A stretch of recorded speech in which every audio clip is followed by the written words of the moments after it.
Sometimes the strongest moments come not from victory, but from the raw, fragile human spirit standing tall amid the wreckage. Before we begin the story, let us know where you're watching from by leaving a comment below. If you enjoy this video from Soulful Narratives, don't forget to like and subscribe. Have a wonderful day and enjoy the story. Everyone, Jasmine Walker had never felt more powerful or more broken than she did in this moment. Standing in the doorway of courtroom 5C, she watched her soon-to-be ex-husband Marcus Langford crumble. As the judge's final words echoed through the air, the defendant's petition is denied. Miss Walker retains full ownership of her law practice, her assets, and her dignity. Her dignity. The judge had actually said that. The click of her designer heels, the last expensive gift Marcus had given her before she discovered his betrayal, rang out like gunshots against the marble courthouse floor. Each step through the grand hallway was a declaration, each breath a victory song. She had walked into this building as a woman destroyed by lies, and was walking out as a queen reclaiming her throne. Victory should have tasted sweet. Instead, it tasted like tears. Tears she refused to shed, and dreams she'd never get back. Jasmine, wait. Marcus's voice cut through the courthouse chatter, desperation bleeding through his usual arrogance. She turned slowly, her dark eyes meeting his for what she hoped would be the last time.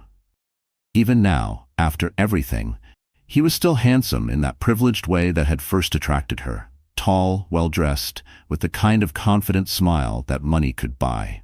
Behind him, the Langford family stood in their expensive suits, whispering threats about appeals and revenge.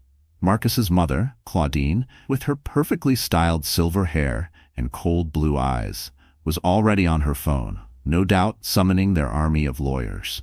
The Langford family had money, connections, and a legacy of destroying anyone who dared challenge them. But Jasmine possessed something they couldn't comprehend. She had survived poverty, discrimination, and abandonment. She was a queen who had built her own kingdom from nothing, and no one would strip that from her. "There's nothing left to say, Marcus," she replied, her voice steady despite the tremor in her hands. The judge made it clear. "The law practice is mine, the house is mine, and my dignity is mine to keep. You can't seriously think you'll survive without my family's support," he sneered, stepping closer. His designer cologne, the same scent that once made her heart race, now churned her stomach. "You're nothing without us, Jasmine, nothing but a charity case who got lucky." The words struck her like physical blows, each one calculated to shatter the confidence she'd built over years of fighting for her place in a world that had never welcomed her. But Jasmine had endured worse. She'd survived worse. "I was never nothing, Marcus. I was simply naive enough to believe that love could overcome the venom in your heart." She turned away from him, her spine straight, her chin elevated like the queen she'd always been. "Goodbye, Marcus. May you find whatever hollow satisfaction you're truly seeking." She walked away with purpose, her heels clicking against the marble as she headed for the courthouse exit. The weight of the last 2 years finally began to settle on her shoulders. The sleepless nights preparing for court, the humiliation of discovering Marcus's affairs with his secretary, his tennis instructor, and God knew who else. The heartbreak of realizing that his family had seen her as nothing more than temporary entertainment. The autumn air in Philadelphia hit her face, crisp and cold against her skin, as she stepped outside. She had parked 6 blocks away, too proud to pay for courthouse parking, too broke after legal fees to afford the luxury. Her savings were depleted, her practice barely surviving, and her heart was shattered into pieces she wasn't sure she could ever put back together. She made it halfway down the courthouse steps when her legs began to shake. The adrenaline that had carried her through the hearing was fading, replaced by an exhaustion so deep it seemed to reach her bones. She gripped the cold metal railing, trying to steady herself, but the world began to tilt and spin. I can't," she whispered to herself, her breath coming in short gasps. The stress, the lack of sleep, the emotional toll of the divorce, it all hit her at once like a freight train. She hadn't eaten in 12 hours, hadn't slept properly in weeks. Her body was shutting down, her knees buckled, and she felt herself falling toward the concrete steps. This was it. She was going to collapse on the courthouse steps like some tragic figure, giving Marcus and his family one final moment of satisfaction. But instead of hitting cold concrete, she found herself caught in strong, warm arms. The scent of honest work and clean soap filled her nostrils as she was lifted effortlessly against a broad chest. Through her blurred vision, she saw eyes the color of a stormy sky looking down at her with genuine concern. "I've got you," a deep voice murmured, and something in those 3 words made her feel safer than she had in months. "You're okay. I've got you." Jasmine tried to focus on her rescuer's face, but her vision was swimming. She could make out strong features, light brown hair, and those incredible eyes that seemed to see straight through to her soul. He was wearing work clothes, a flannel shirt and jeans, and his hands bore the calluses of honest labor. "My sister went through something similar," he said quietly, his voice meant only for her. "Divorce court. I was here for her hearing. Saw you come out of the other courtroom. You looked like you were carrying the weight of the world. Call an ambulance." He shouted to someone nearby, his voice carrying an authority that cut through the courthouse crowd. "She needs medical attention." "No." Jasmine tried to protest, her voice barely a whisper. "I'm fine." "You need to be checked out," he said firmly, settling her more comfortably in his arms. She realized he was kneeling on the steps, holding her against his chest like she weighed nothing. "You scared me when you started to fall." There was something about the way he said "scared me" that made her heart flutter, despite her exhaustion. This stranger was looking at her like she mattered, like her well-being was important to him. When was the last time someone had looked at her that way? The sound of sirens filled the air, and Jasmine realized a crowd had gathered, faces staring down at her. She saw Marcus pushing through, his expression shifting from anger to confusion to something that might have been concern. "Jasmine, what happened?" Marcus demanded, but her rescuer's arms tightened around her protectively. "Step back," the stranger said, his voice taking on a dangerous edge that made Jasmine's pulse quicken. "Give her space to breathe." When the paramedics arrived, Jasmine expected her rescuer to hand her over and disappear into the crowd. Instead, he stood up with her still in his arms, his jaw set with determination. "I'm riding with her," he announced to the paramedics, his tone brooking no argument. "Are you family?" one of the EMTs asked, already preparing the gurney. Jasmine felt her rescuer's arms tighten around her, his chest rising and falling with a deep breath. In that moment, with her world spinning and her heart breaking, she looked up into those stormy eyes and saw something that took her breath away. A man who cared about her well-being, more than Marcus ever had. "She's my wife," he said, his voice carrying such conviction that even Jasmine almost believed it. The words hit the crowd like a thunderbolt.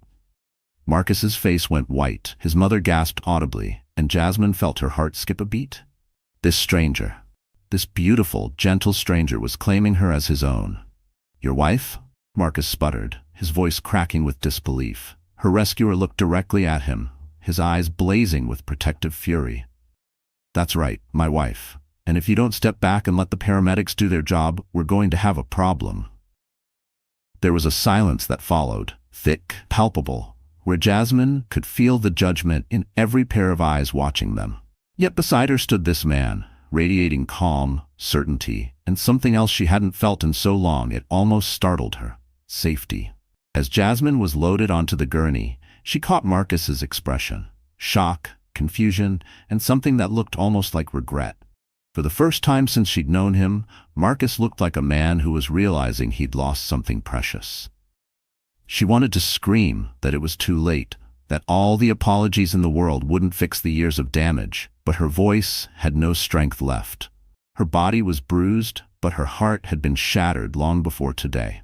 The last thing she saw before the ambulance doors closed was her mysterious rescuer climbing in beside her, his hand gently taking hers, his eyes never leaving her face.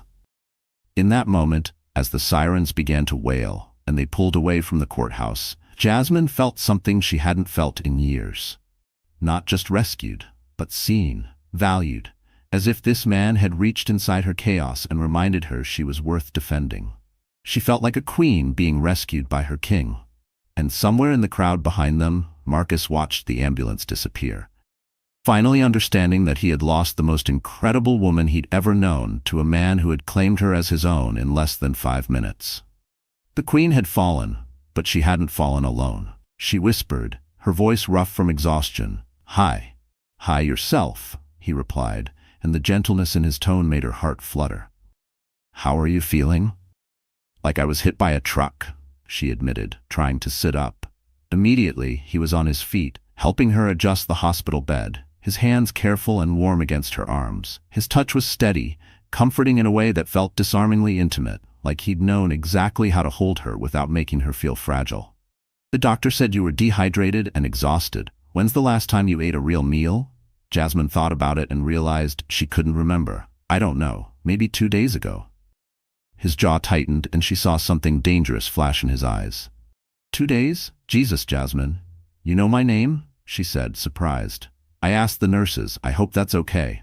He settled back into his chair, but she could see the tension in his shoulders. "I'm Caleb. Caleb Morgan."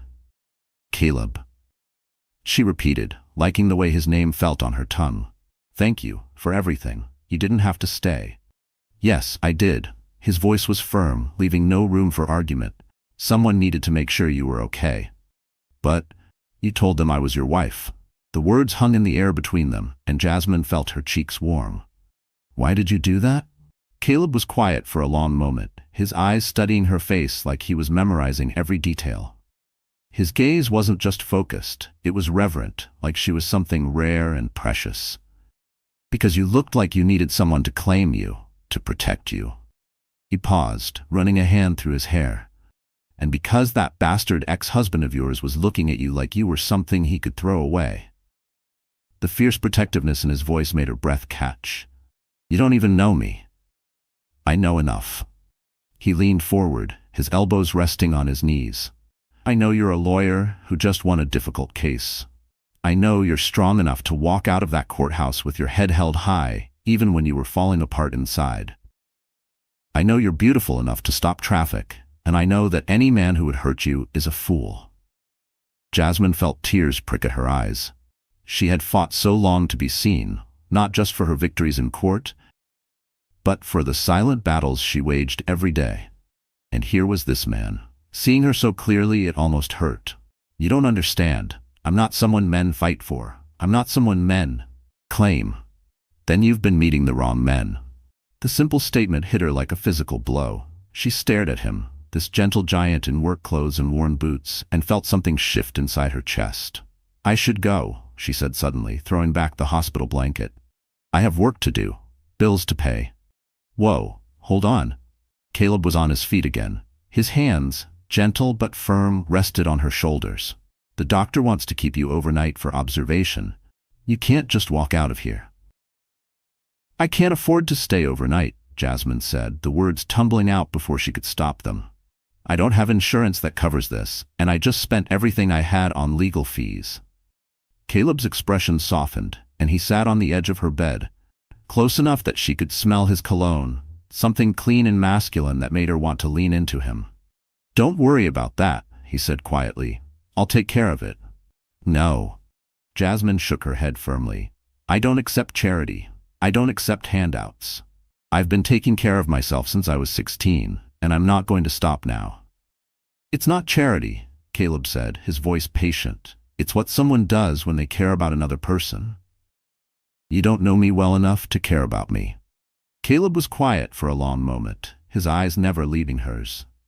"Maybe not," he said, "but I'd like to, if you'll let me." The silence between them was heavy, charged with something unspoken. Hope, fear, maybe even the fragile beginnings of trust. Jasmine's chest tightened as if the very idea of letting someone in again might shatter her. Before Jasmine could respond, there was a knock at the door.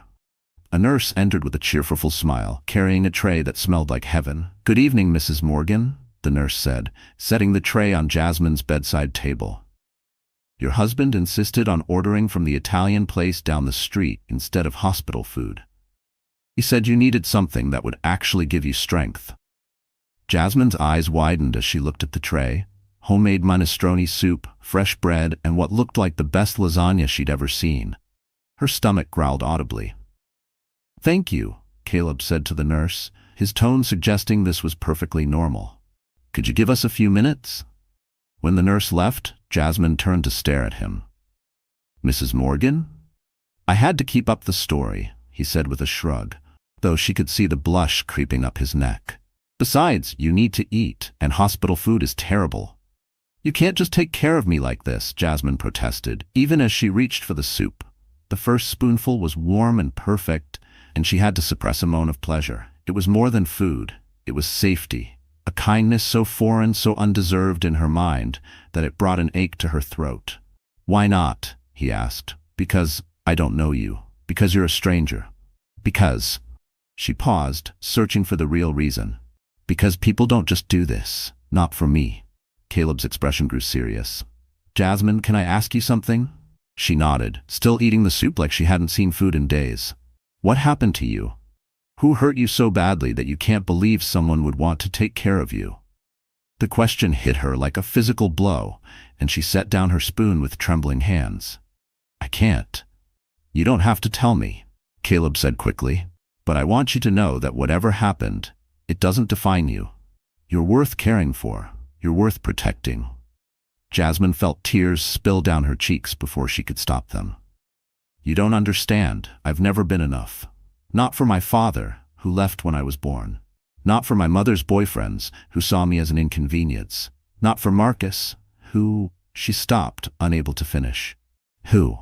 Caleb's voice was dangerously quiet. "Who said I was practice? That I was good enough for now, but not good enough to keep? Not good enough to be seen with in public? Not good enough to take home to his family?"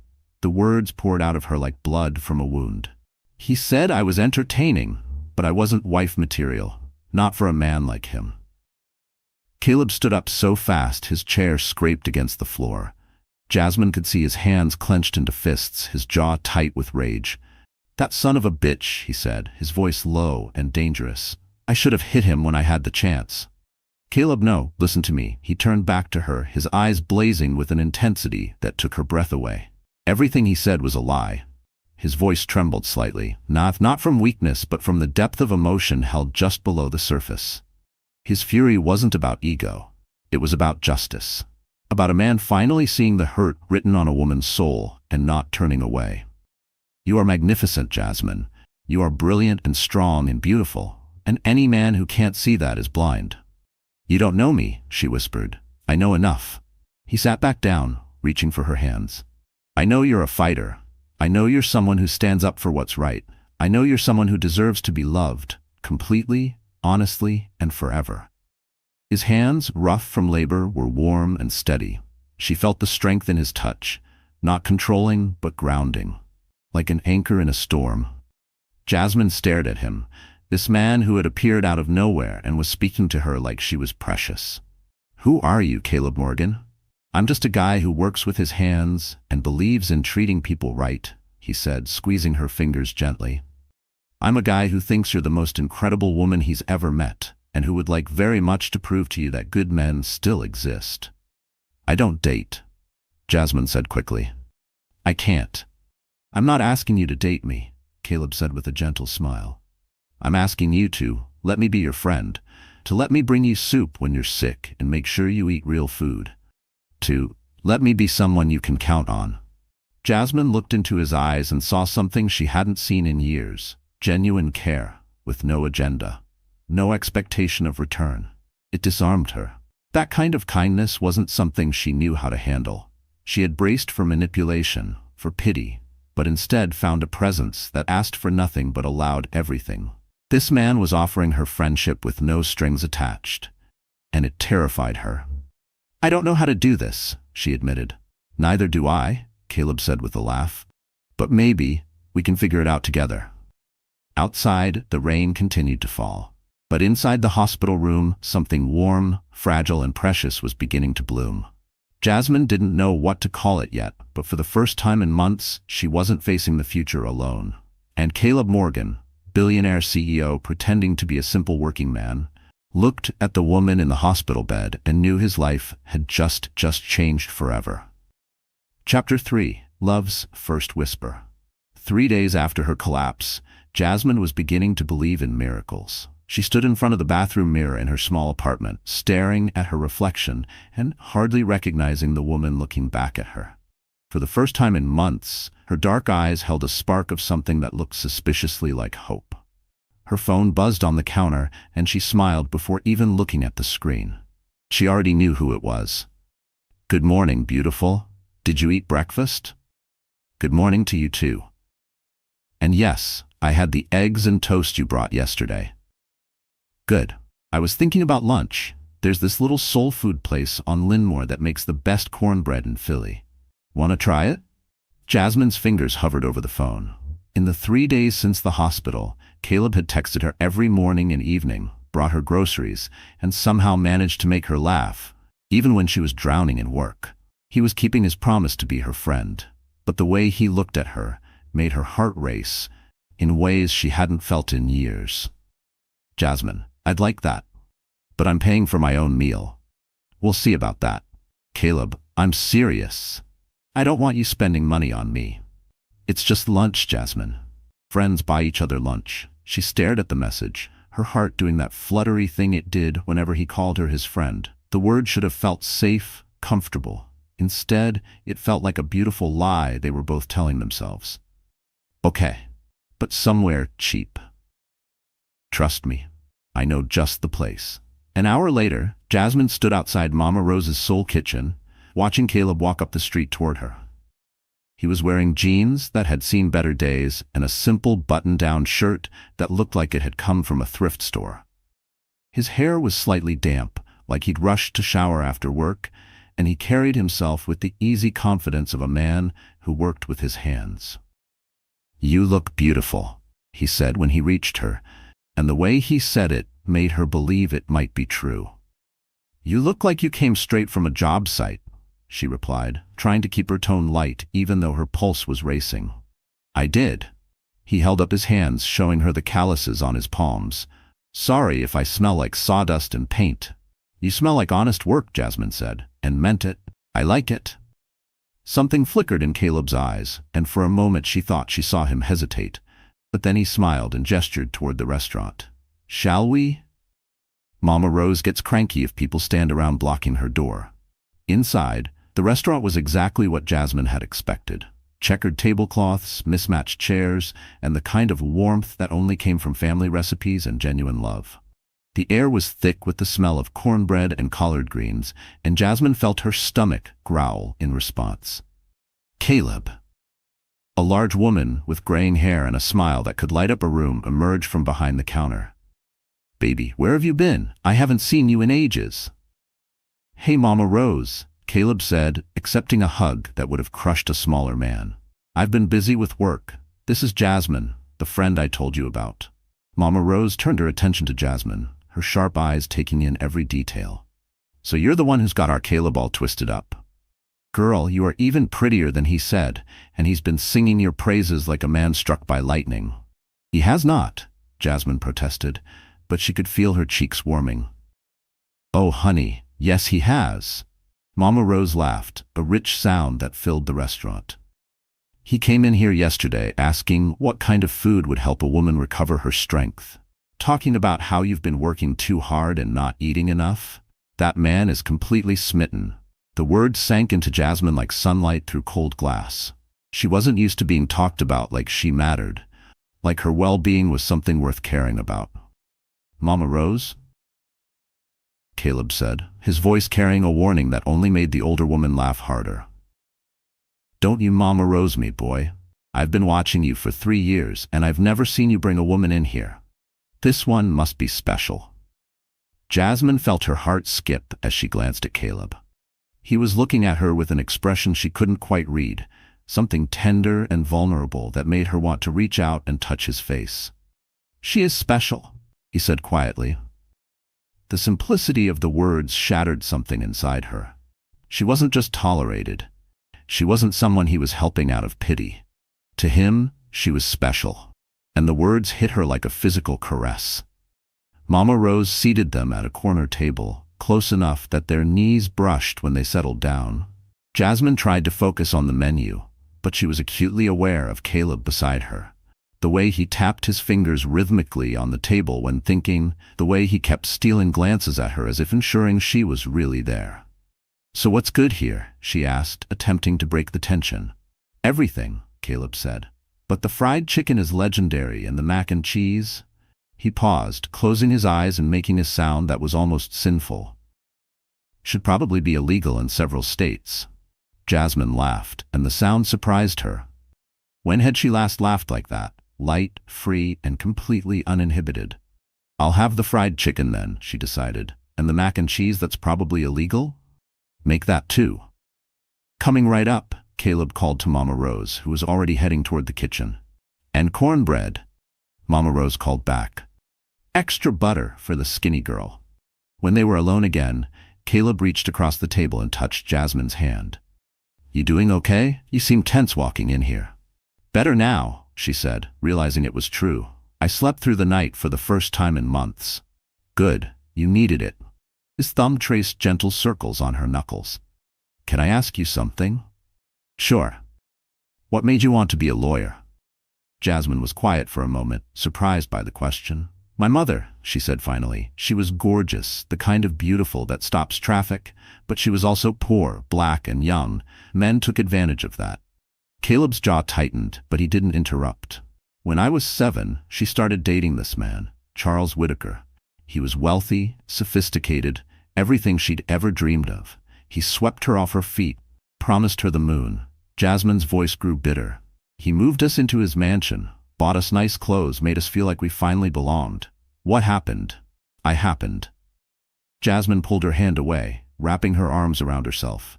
"I was too dark for his social circle, too obviously not his biological daughter. His friends started making comments, asking questions, so he gave my mother an ultimatum, him or me." "Jesus," Caleb breathed. "She chose me. Of course she chose me. But not before he'd already destroyed her sense of self-worth. He'd made her dependent on him, cut her off from her friends, convinced her she was nothing without him. When we left, she had nothing. No money, no job skills, no confidence." She paused, blinking hard. Her voice cracked slightly when she continued. "I watched my mother try to rebuild herself from ashes. I watched her cry into her pillow when she thought I was asleep, and I swore to myself, no man would ever make me feel that small." "That's why you became a lawyer," Caleb said, understanding dawning in his voice. "I swore I'd never be powerless like that, never be at someone else's mercy. I'd make my own way. Fight for women who couldn't fight for themselves." Jasmine looked down at her hands. "Fat lot of good it did me. I still ended up married to a man who saw me as temporary amusement." "No," Caleb said firmly. "You ended up divorcing a man who wasn't worth your time. There's a difference." Before Jasmine could respond, Mama Rose appeared with their food. The table was suddenly covered with plates of golden fried chicken, creamy mac and cheese, perfectly seasoned collard greens, and cornbread that looked like it had been blessed by angels. "Eat up, babies," Mama Rose said, but her eyes were on Caleb. "And Caleb, you make sure this girl gets plenty. She's too skinny." "Yes, ma'am," Caleb said solemnly. As they ate, the conversation flowed easily. Caleb told her about his work, carefully vague stories about construction jobs and difficult clients. Jasmine found herself relaxing, laughing at his stories, enjoying the simple pleasure of sharing a meal with someone who actually listened when she talked. "This is incredible," she said, taking another bite of the mac and cheese. "I think I'm in love." "With the mac and cheese?" Caleb asked, but there was something in his voice that made her look up. "With the mac and cheese," she confirmed. But their eyes met across the table and held. "Good," he said quietly, "because I think I'm in love too." The words hung in the air between them, loaded with a meaning that had nothing to do with food. Jasmine froze, her fork halfway to her mouth, suspended between comfort and chaos. Her heart stumbled inside her chest, not from surprise, but from recognition. Jasmine felt her heart start to race, felt that familiar flutter of panic when things got too real too fast. "Caleb, I'm not talking about the mac and cheese," he said, his voice gentle but determined. "I'm talking about the way you tilt your head when you're thinking, the way you light up when you laugh, the way you fight for what's right, even when it costs you everything." "You don't know me," Jasmine whispered, but the protest sounded weak, even to her own ears. "I know enough. Caleb reached across the table again, this time taking both of her hands in his. I know you're brave and brilliant and beautiful. I know you've been hurt, and I know you're scared, but I also know that what I feel for you is real, and I think you feel it too. Jasmine stared at him. This man who had appeared in her life like a guardian angel was now telling her he was falling in love with her. And worse, her soul believed him. As if somewhere deep inside, a door had opened that she'd sworn would stay locked. The rational part of her brain screamed warnings. It was too soon, too fast, too dangerous. But her heart was singing a different song entirely. I do feel it, she admitted, her voice barely above a whisper. And it terrifies me. Why? Because I don't trust myself. Because I thought I loved Marcus. And look how that turned out. Because I'm afraid that if I let myself care about you, you'll realize I'm not worth it. And leave. Caleb stood up suddenly, his chair scraping against the floor. For a moment, Jasmine thought he was walking away, proving her fears right. Instead, he came around the table and knelt beside her chair, taking her face in his hands.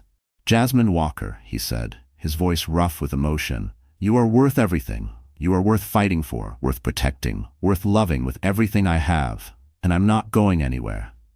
Promise me, she whispered, tears threatening to spill. I promise. He leaned forward, his forehead touching hers. Can I kiss you? Jasmine nodded, not trusting her voice. Caleb's lips touched hers, gently, tentatively, like he was afraid she might break. But when she kissed him back, when she showed him she wasn't fragile, the kiss deepened into something that made her feel like she was coming home. They were interrupted by applause from the other diners, and Jasmine pulled back laughing and blushing. Caleb grinned, unashamed and unrepentant. That was, she started. Perfect, he finished. I was going to say public. That too. He stood up, offering her his hand. Come on, let's get out of here before Mama Rose starts planning our wedding. As they walked out of the restaurant, Jasmine felt lighter than she had in years. The autumn air was crisp and clean, and Caleb's hand was warm in hers. They walked slowly, neither wanting the afternoon to end. Your friends seem great, Caleb said, his arm around her waist. I was worried they wouldn't approve of me. Why wouldn't they approve? Jasmine asked, genuinely confused. Because I'm not a lawyer or a doctor or some other professional. Because I work with my hands instead of my brain. Jasmine stopped walking and turned to face him. Caleb, you are the smartest, kindest, most wonderful man I've ever met. Anyone who can't see that is an idiot. I love you, he said, cupping her face in his hands. I love your passion, your intelligence, your strength. I love the way you fight for people who can't fight for themselves. You make me feel like I can conquer the world, Jasmine said, standing on her tiptoes to kiss him. Like I can do anything, as long as you're beside me. You can, Caleb said against her lips. You proved that today. The kiss deepened, and Jasmine felt that familiar fire ignite in her belly. After 2 weeks of stolen kisses and heated glances, she was ready for more. Take me home, she whispered against his lips. Your place or mine? Caleb asked, his voice rough with desire. Yours, Jasmine said. I want to see where you live.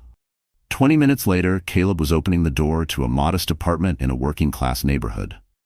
Jasmine looked around, taking in the simple furniture, the worn but clean carpet, the small kitchen with older appliances.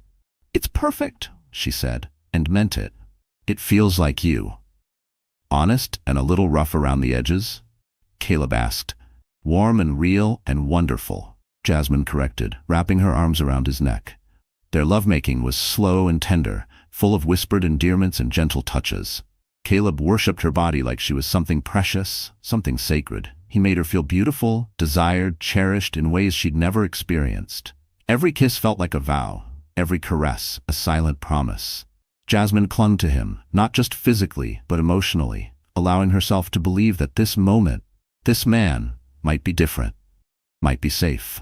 Afterward they lay entwined in his bed, Jasmine's head on his chest, listening to his heartbeat. I've never felt like this before, she said softly. Like I'm exactly where I'm supposed to be.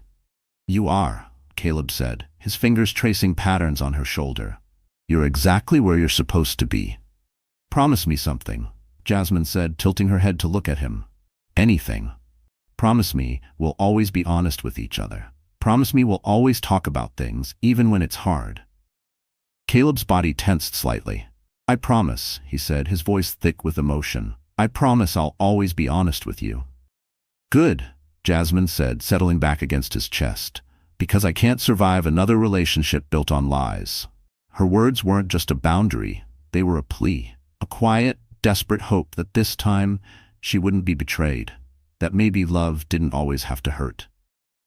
As Jasmine drifted off to sleep, Caleb stared at the ceiling and felt his heart break. He wanted nothing more than to keep the promise he just made, but he was already living a lie so enormous it could destroy everything. He loved her more than life itself, and that love was going to cost him everything. Tonight, he would hold her and pretend that love was enough to overcome any obstacle. Tomorrow, he would find a way to tell her the truth, without losing her forever. Caleb grinned. "I was hoping you'd say that. I brought you work clothes." He handed her a thrift store package. Inside were paint-stained jeans, a soft t-shirt, and worn work boots. "You bought me clothes?" she asked, touched. "I figured you needed something that wasn't connected to before." Caleb's voice was gentle. "Something completely yours." This man understood what she hadn't even realized, that she needed to build something new, something untainted by her past. "Thank you," she whispered. 20 minutes later, Jasmine emerged from her bedroom wearing the clothes. They fit perfectly, and she felt like a woman ready to build something beautiful. Caleb had already moved her furniture and laid out plastic sheeting. He had changed into worn jeans and a flannel shirt that stretched across his shoulders in a way that made her pulse quicken. "Painting first," he said, opening paint cans. "I picked colors I thought you'd like." The samples were perfect. Soft sage green, warm cream, cheerful yellow, exactly what she would have chosen if she'd had the luxury of choice. "How did you know?" she asked. "I pay attention." He handed her a brush. "You like things that feel like home, not a showroom." They worked in comfortable silence. The rhythm was soothing. Jasmine found herself stealing glances at Caleb, admiring how he moved with quiet efficiency, humming under his breath. "What kind of construction do you do?" she asked. Caleb paused. "Different projects, residential mostly. I work for a small company. We handle whatever pays the bills." "Is that what you always wanted?" "No," he said after a moment. "I wanted to build things, design things that would last." "You still could? You're smart." "School costs money," Caleb said, a shadow in his voice. "There are scholarships you could. My dad got sick when I was 18. Cancer. I chose taking care of him over college." Caleb's voice was controlled. He was a good man, deserved better than dying alone. Jasmine's heart ached for him. "I'm sorry. It taught me what matters." He looked at her intently. "That money doesn't make people good or bad. It just makes them more of what they already are." She thought about all the wealthy men who had used their power to hurt people. Not everyone sees it that way. "But you do." Caleb moved closer, close enough that she could smell paint and honest work on him. "That's one of the things I love about you." The word love hung between them. Looking into his eyes, she could see he meant it. "I know it's crazy," he said, setting down his brush and taking her face in his hands, "but I've never felt like this about anyone. You make me want to be better." "You're already amazing," she whispered. "Kiss me," he said, and it wasn't a request. Jasmine didn't hesitate. She kissed him, tasting paint and possibility. His arms came around her, pulling her close, and the kiss deepened into something that made her knees weak. It was a kiss full of beginnings, of broken hearts trying again, of two souls cautiously reaching for something neither had dared hope for. When they broke apart, both were breathing hard. "We should get back to painting," he said, his voice rough with desire. "Probably," she agreed. But neither moved. "I'm not going anywhere," Caleb said seriously. "Whatever this becomes, I'm completely committed." "Even though I'm damaged?" she asked. "You're not damaged. You're healing, and I want to be part of that healing." Tears pricked her eyes. "I don't know how to let someone take care of me." "We'll figure it out together." He kissed her forehead, one day at a time. They worked for hours, painting and talking. Caleb shared carefully edited stories about work, while Jasmine talked about law school and her dreams before Marcus tried to destroy them. By evening, the living room was transformed. The sage green walls felt warm and welcoming, the cream trim elegant. It looked like home. "It's beautiful," Jasmine said in wonder. We make a good team, Caleb said, wrapping his arms around her from behind. I can see us doing this for years. Years? She turned in his arms. Decades, if you'll have me. This isn't casual for me, Jasmine. Not for me either. It's terrifying. And wonderful. The best things usually are. They ordered pizza and ate sitting on the floor.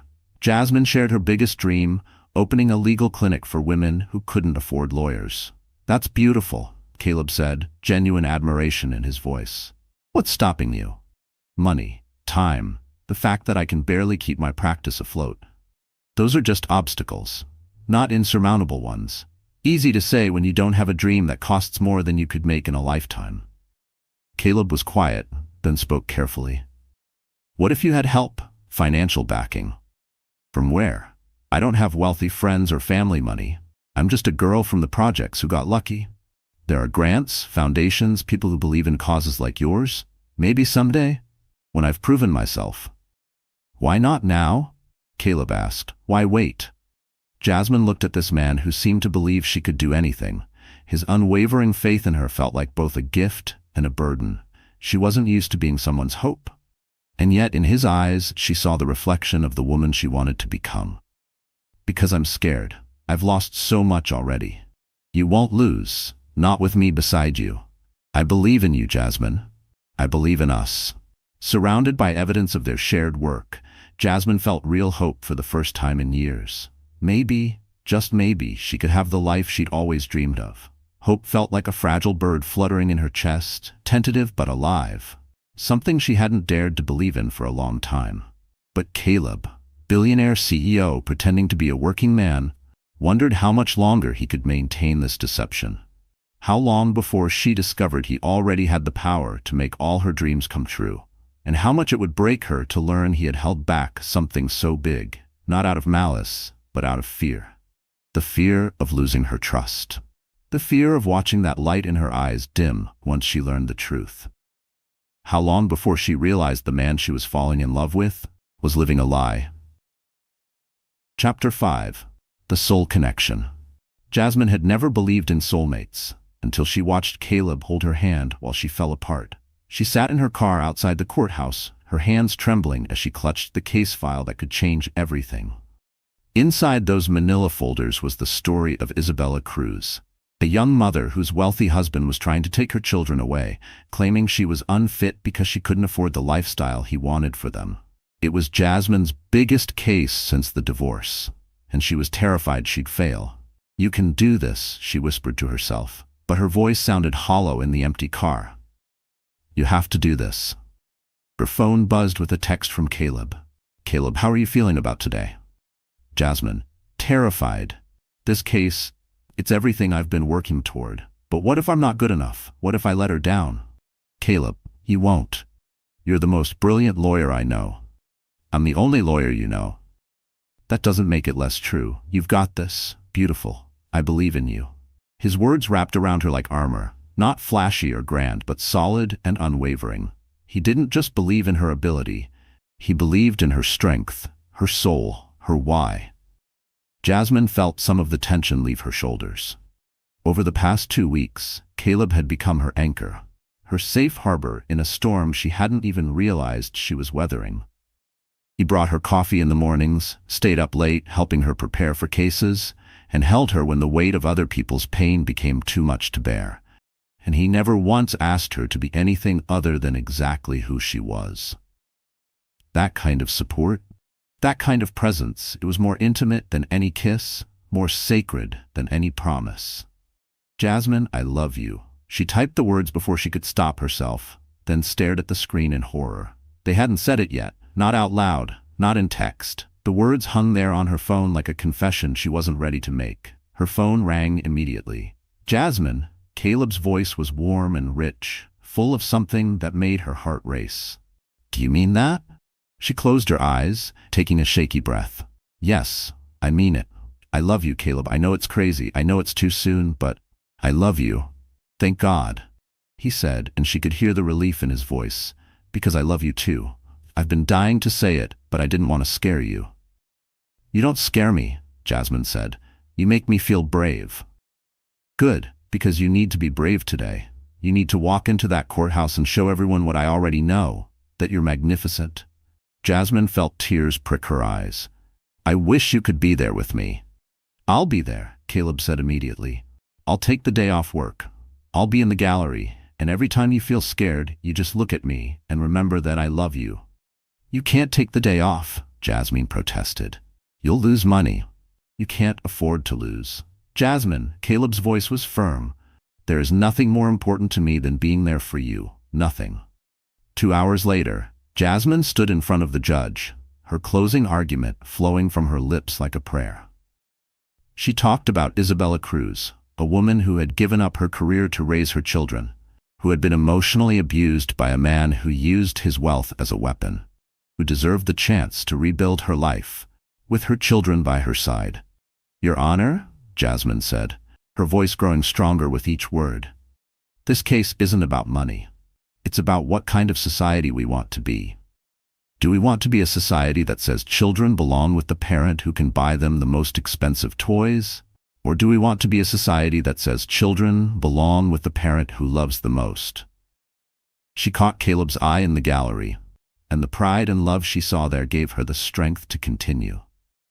Isabella Cruz may not have millions of dollars, but she has something far more valuable.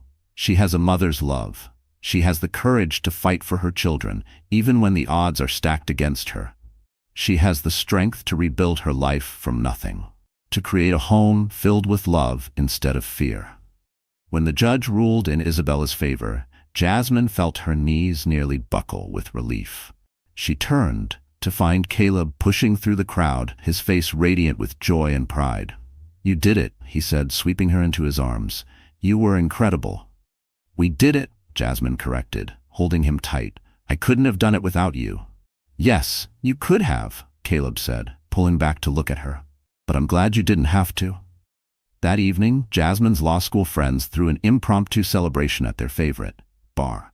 Jasmine had been nervous about introducing Caleb to her friends, worried about what they would think of her blue-collar boyfriend. But as she watched him charm her colleagues with his intelligence and humor, she realized her fears had been unfounded. I like him, her friend Nicole whispered, nudging Jasmine's shoulder. He's not what I expected. What did you expect? Jasmine asked, curious. I don't know, someone trying too hard to impress us. I guess someone slick and calculating, but he's just genuine. And the way he looks at you. Nicole sighed dreamily. Girl, that man is completely gone for you. Jasmine glanced across the room to where Caleb was discussing construction projects with her friend Devin. He was wearing a thrift store suit that fit him perfectly, and he carried himself with a quiet confidence that made her heart race. It wasn't the suit or his stance that got to her. It was the way his eyes always found hers across a crowded room, grounding her with just one look. He's nothing like Marcus, Jasmine said. No, he's not, Nicole agreed. Marcus always acted like he was doing you a favor by being with you. Caleb acts like he won the lottery. I'm scared, Jasmine admitted. Of what? Of how much I love him, of how much I need him, of what happens if he leaves. Nicole turned to face her fully. Jasmine, that man is not going anywhere. Trust me, I've seen a lot of relationships, and what you two have, it's rare. Don't let your past destroy your future. Nicole's words struck Jasmine deep. She had spent so many years bracing for disappointment, for betrayal, that the idea of trusting fully felt reckless, but also liberating. Later that night, Jasmine and Caleb walked slowly back to his truck, neither wanting the evening to end. The October air was crisp and clean, and Denver's skyline glittered in the distance. Your friends are great, Caleb said, his arm around her waist. I was worried they wouldn't approve of me. Why wouldn't they approve of you? Jasmine asked, genuinely confused. Because I'm not a lawyer, or a doctor, or some other professional, because I work with my hands instead of my brain. Jasmine stopped walking and turned to face him. Caleb Brooks, you are the smartest, kindest, most wonderful man I've ever met. Anyone who can't see that is an idiot. Her voice trembled slightly, but her conviction was unshakable.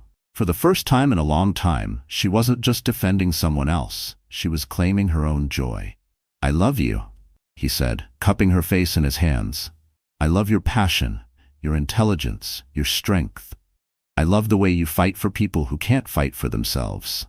You make me feel like I can conquer the world, Jasmine said, standing on her tiptoes to kiss him. Like I can do anything as long as you're beside me. You can, Caleb said against her lips. You already proved that today. The kiss deepened, and Jasmine felt that familiar fire ignite in her belly. After 2 weeks of stolen kisses and heated glances, she was ready for more. She was ready for everything. Take me home, she whispered against his lips. Your place or mine? Caleb asked, his voice rough with desire. Yours, Jasmine said. I want to see where you live. Caleb hesitated for just a moment, and Jasmine caught the flicker of uncertainty in his eyes. It's not much, she said finally. Just a small apartment, nothing fancy. I don't need fancy, Jasmine said. I just need you. 20 minutes later, Caleb was opening the door to a modest apartment in a working-class neighborhood. Jasmine looked around, taking in the simple furniture, the worn but clean carpet, the small kitchen with appliances that had clearly seen better days. There were no designer pieces or curated aesthetics, just warmth, quiet order, and traces of the man she was falling in love with. A book left open on the armrest, a framed photo of a young boy and a dog. A coat hung carefully by the door. This place didn't try to impress. It offered comfort. It offered truth. It's perfect, she said, and meant it. It feels like you. Honest and a little rough around the edges? Caleb asked with a self-deprecating smile. Warm and real and wonderful, Jasmine corrected, wrapping her arms around his neck. Just like you. Caleb carried her to his bedroom, and Jasmine's breath caught at the tenderness in his touch. He laid her gently on the bed, his eyes never leaving hers. Are you sure? He asked, his voice barely above a whisper. I've never been more sure of anything, Jasmine said, reaching up to touch his face. I love you, Caleb. I want to be with you, completely. Their lovemaking was slow and sweet, full of whispered endearments and gentle touches. Caleb worshipped her body like she was something precious, something sacred. It wasn't just physical. It was emotional, intimate. Two broken people finding solace in each other's arms. Every kiss was a vow, every touch a silent promise to hold on, no matter what truths remained hidden. He made her feel beautiful, desired, cherished, in ways she'd never experienced before. Afterward, they lay entwined in his bed, Jasmine's head on his chest, listening to the steady rhythm of his heartbeat. I've never felt like this before, she said softly. Like I'm exactly where I'm supposed to be. You are, Caleb said, his fingers tracing lazy patterns on her bare shoulder. You're exactly where you're supposed to be. Promise me something, Jasmine said, tilting her head to look at him. Anything. Promise me we'll always be honest with each other. Promise me we'll always talk about things, even when it's hard. Caleb's body tensed slightly, and Jasmine felt him take a deep breath. I promise, he said, his voice thick with emotion. I promise I'll always be honest with you. Good, Jasmine said, settling back against his chest. Because I can't survive another relationship built on lies. As Jasmine drifted off to sleep in his arms, Caleb stared at the ceiling and felt his heart break. He wanted nothing more than to keep the promise he just made.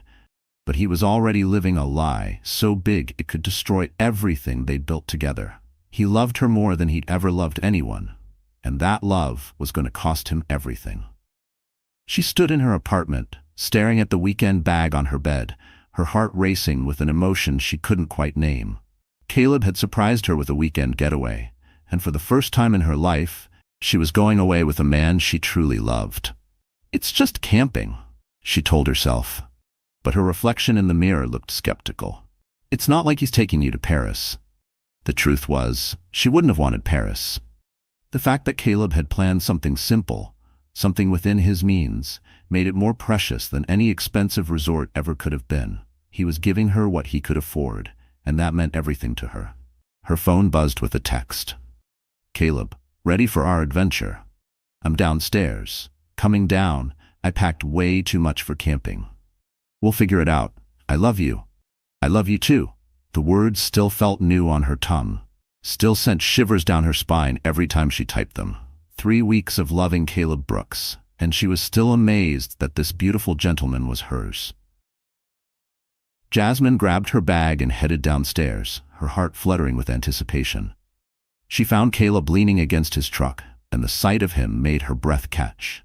He was wearing jeans and a flannel shirt, his hair slightly mussed from the wind, and he looked like every romantic fantasy she'd ever had. "Hi, beautiful," he said, pushing off from the truck to meet her. "Ready for our first official weekend away?" "I've never been camping," Jasmine admitted, letting him take her bag. "I have no idea what I'm doing." "That's what makes it perfect," Caleb said, kissing her softly. "We'll figure it out together." As they drove out of the city, Jasmine watched the urban landscape give way to rolling hills and golden aspens. Caleb had the radio tuned to a classic rock station, and he sang along under his breath, his voice rough and warm. She found herself staring at his profile, memorizing the strong line of his jaw, the way his eyes crinkled when he smiled. "What are you thinking about?" he asked, catching her staring. "How happy I am," Jasmine said honestly.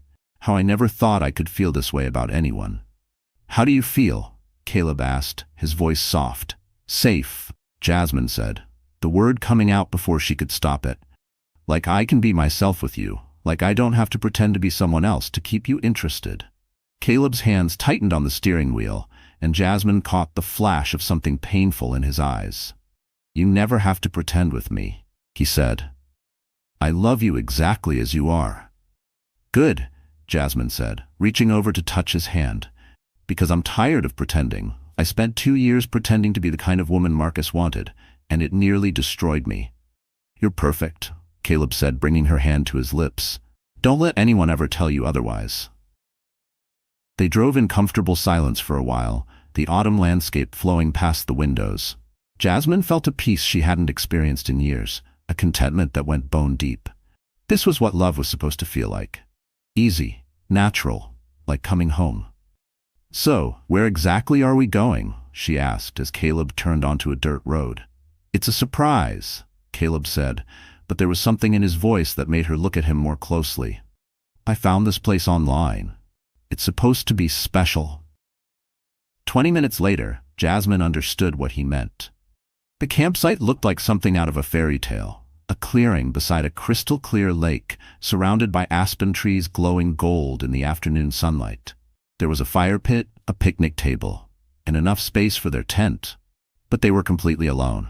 The air smelled of pine and earth, and the wind rustled gently through the golden leaves above them like nature's lullaby. Jasmine took a deep breath, the crisp scent filling her lungs, grounding her.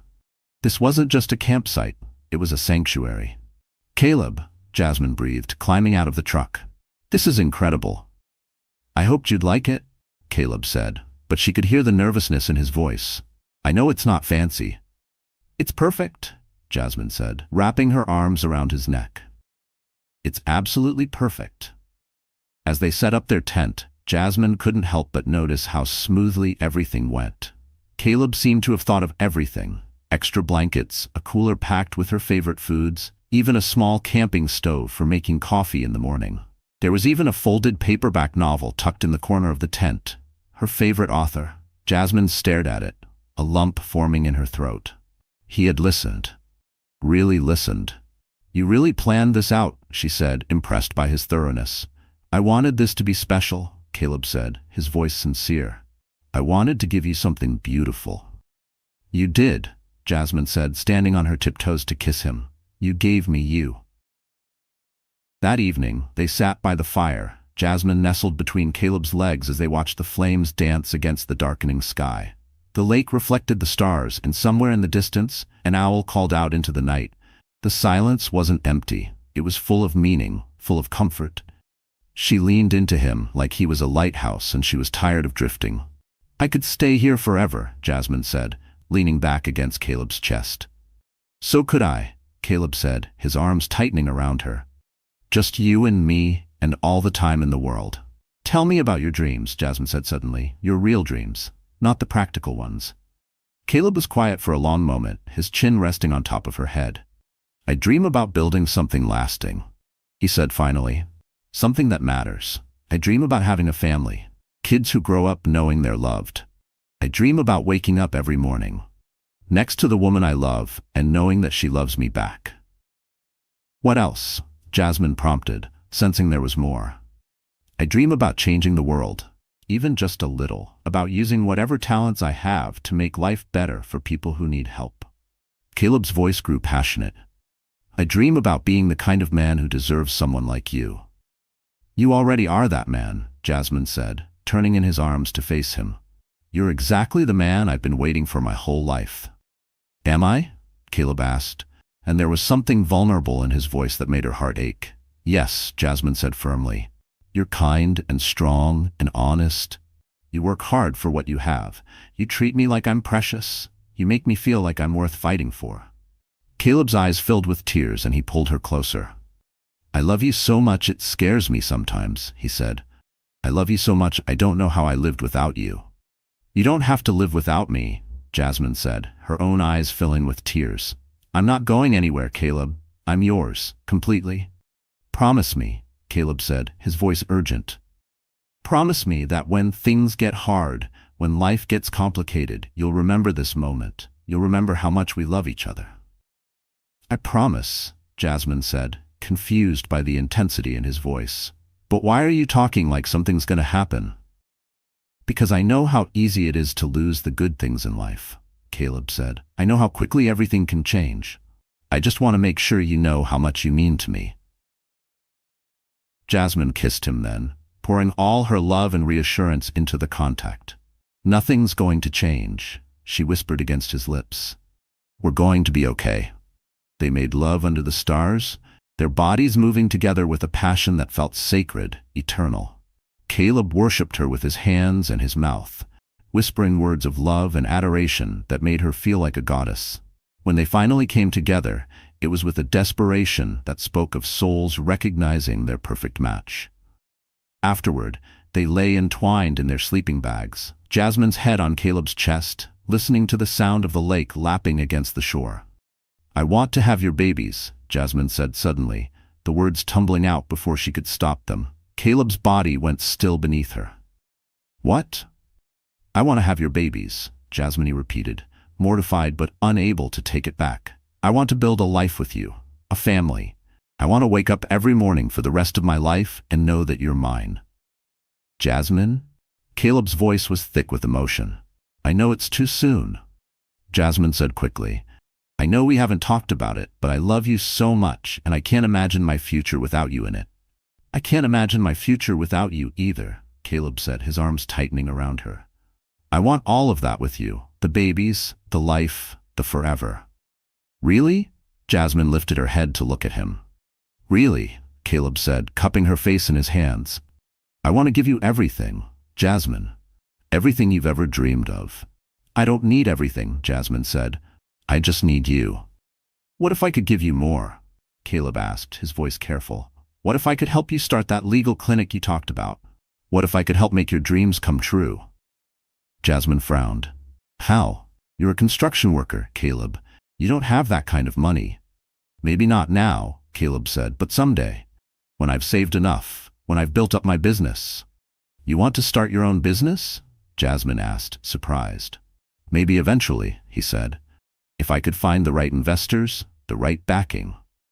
Caleb trailed off, and Jasmine could see him thinking. There was a flicker in his expression, a split second where something deeper hid behind his words. Like he wasn't just dreaming of possibilities, but hiding a truth too heavy to name. Jasmine noticed the change, but didn't press.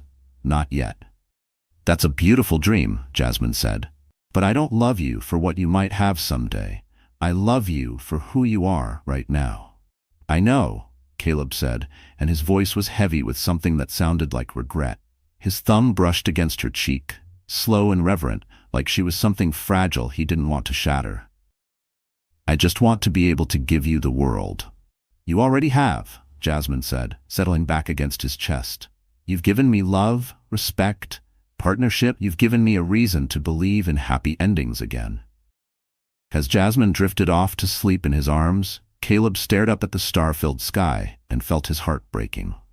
Tomorrow they would drive back to the city, back to the lies and the deception. Tomorrow he would have to continue pretending to be someone he wasn't. But tonight, under the vast Colorado sky, with the woman he loved sleeping peacefully in his arms, Caleb allowed himself to believe that love could conquer anything, even the truth.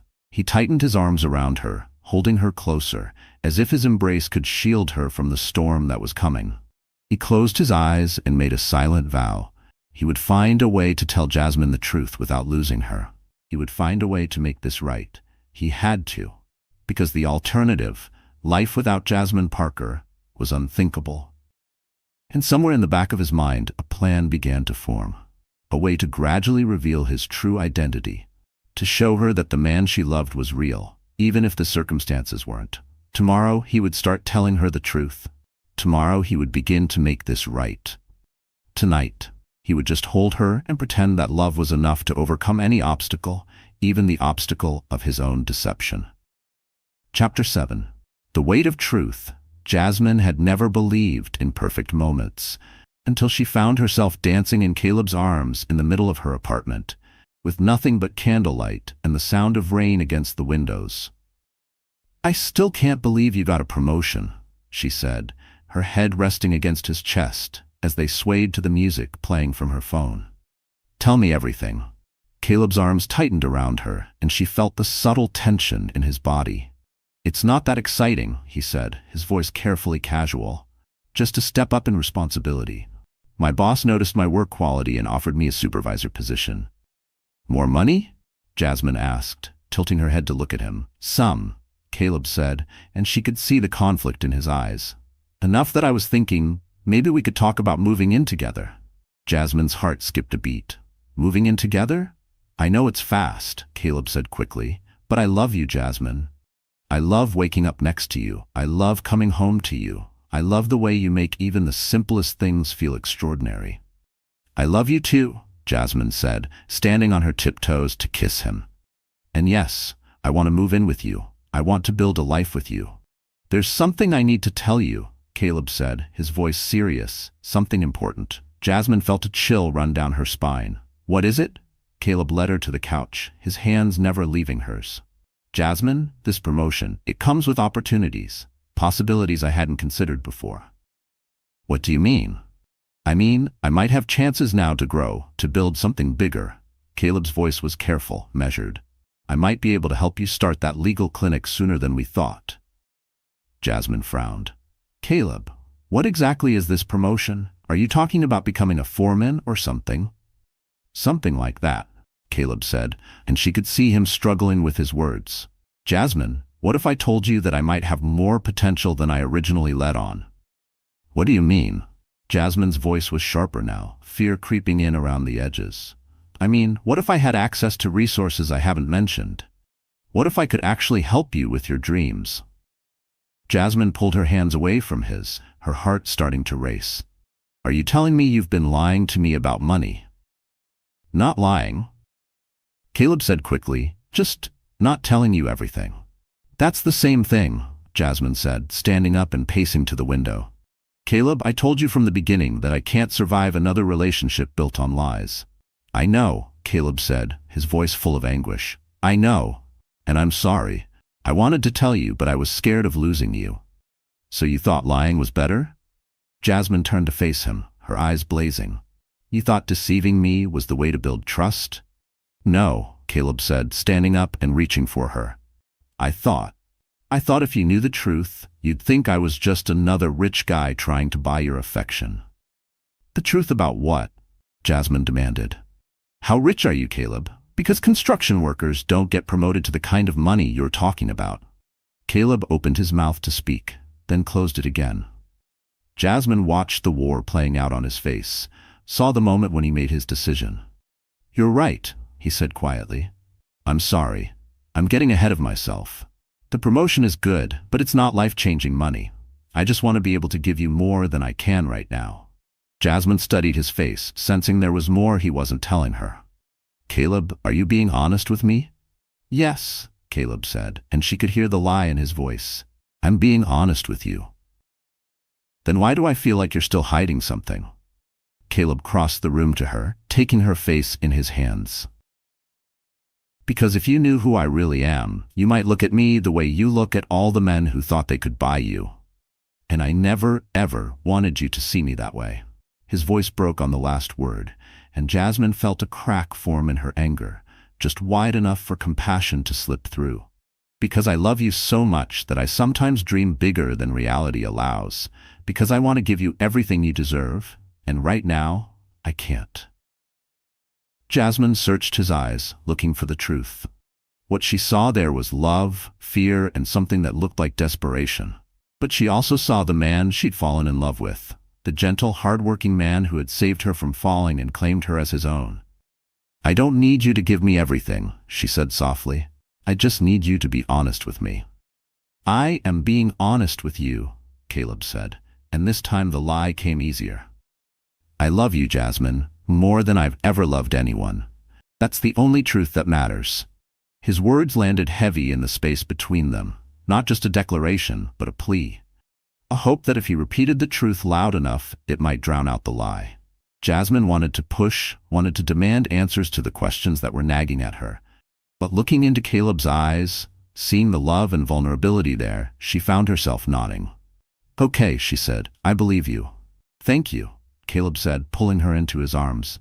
"Thank you for trusting me." "I do trust you," Jasmine said, even as a small voice in her head whispered warnings. "I love you, Caleb. I love you exactly as you are. Not rich, not poor, just perfect." The words hit Caleb like a physical blow. He closed his eyes, holding her tighter, and felt his heart break completely. She loved him exactly as he was, which meant she loved a lie. She loved Caleb Brooks, the construction worker, not Caleb Brooks, the billionaire CEO. "I love you too," Caleb whispered, and he meant it with every fiber of his being. "I love you so much it terrifies me." "Don't be terrified," Jasmine said, pulling back to look at him. Her eyes glistened with both love and steely determination. "We're going to be okay. We're going to build something beautiful together." "Are we?" Caleb asked, his voice thick with emotion. "Yes," Jasmine said firmly, "we are." She placed a hand over his heart, feeling its steady thrum. "Because we love each other, and we're honest with each other, and we want the same things." Caleb nodded, unable to speak past the lump in his throat. He swallowed hard, knowing how fragile this moment was, how easily everything could shatter. Jasmine loved him for who he pretended to be, and every day he continued the charade was another day he betrayed that love. He stood frozen, torn between the truth and the lie, his heart pounding with guilt and hope. "Let's celebrate," Jasmine said, her mood brightening. "Your promotion, our future, us." "How do you want to celebrate?" Caleb asked, grateful for the change of subject. He exhaled, letting relief wash over him. "Cook me dinner," Jasmine said with a smile. "Something simple and perfect, just like you." In the kitchen, they moved together with the easy rhythm of partners who had learned each other's movements. Every touch was intimate, a silent promise. Caleb cooked while Jasmine opened wine, and they talked about their future like it was a certainty, like nothing could tear them apart. The scents of garlic and tomatoes filled the air, mingling with the warmth between them. "I want to marry you," Caleb said suddenly, the words coming out before he could stop them. Jasmine nearly dropped her wineglass. "What?" "I want to marry you," Caleb repeated, turning to face her. "I know it's too soon. I know we haven't talked about it, but I can't imagine my life without you in it. I want to wake up every morning for the rest of my life and know that you're mine."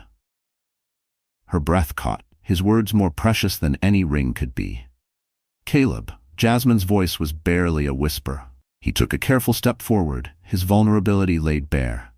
"I don't have a ring yet," Caleb said, his words tumbling out in a rush. "I can't afford the kind of ring you deserve, but I'm saving up. I'm going to buy you something beautiful, something that shows the world how much I love you." Jasmine set down her wineglass and crossed the room to him. She reached up, lifting his chin until their eyes met, raw and honest. "I don't need an expensive ring," she said, wrapping her arms around his neck. "I just need you. Is that a yes?" Caleb asked, his heart pounding, fear and joy warring in his chest. "That's a yes," Jasmine said, tears streaming down her face. "Yes, I'll marry you. Yes, I want to spend the rest of my life with you." He pressed his forehead to hers, tears mixing with hers, a testament to everything they'd survived. Caleb kissed her then, pouring all his love and desperation into the contact. She tasted like wine and tears and forever, and he knew he would never love anyone the way he loved her. He felt every beat of his heart whisper that the lie might destroy them, but so might keeping it inside. "I promise I'll be a good husband," he said against her lips. "I promise I'll take care of you, protect you, love you for the rest of my life." "I promise the same," Jasmine said. "I promise I'll love you exactly as you are, forever. The words were like a knife to Caleb's heart. She was promising to love a lie, and he was letting her. But looking into her eyes, seeing the joy and love there, he couldn't bring himself to destroy her happiness. Not tonight. Tonight, he would let her believe in their fairy tale. Tonight, he would hold her and make love to her and pretend that their future was built on truth instead of deception. They made love with a passion that bordered on desperate, as if they were both trying to prove something to each other. Caleb worshipped her body with his hands and his mouth, memorizing every curve, every sound she made. Jasmine gave herself to him completely, holding nothing back, trusting him with her heart and her body and her future. Afterward, they lay entwined in her bed, Jasmine's head on his chest, her engagement ring finger tracing lazy patterns on his skin. "I can't wait to be your wife," she said softly. "I can't wait to build a life with you." "What kind of life do you want?" Caleb asked, his voice rough with emotion.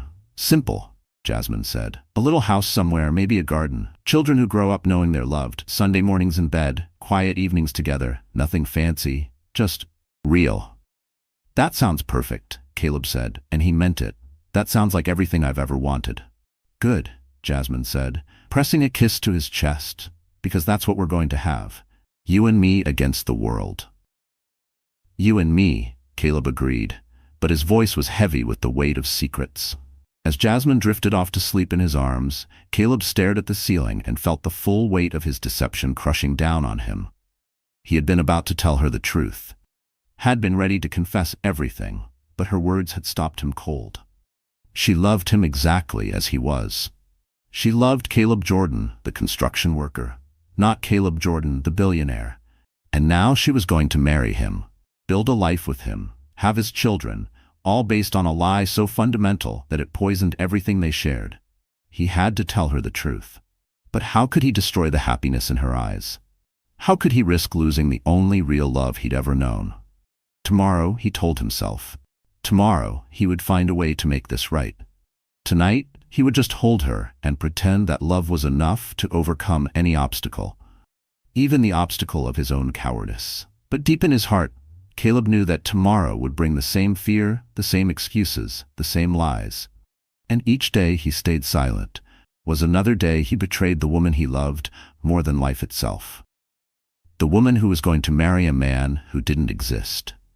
In the space of a single news report, she was sitting in her favorite coffee shop, reviewing case files for the morning when she glanced up at the television mounted on the wall. The volume was low, but she could see the headline scrolling across the bottom of the screen. Tech mogul Caleb Jordan receives humanitarian award for educational initiative. Her heart stopped. It didn't just pause. It clenched, twisted, like a muscle locking from sudden trauma. Her breath caught mid-inhale, lodged somewhere between disbelief and rising dread.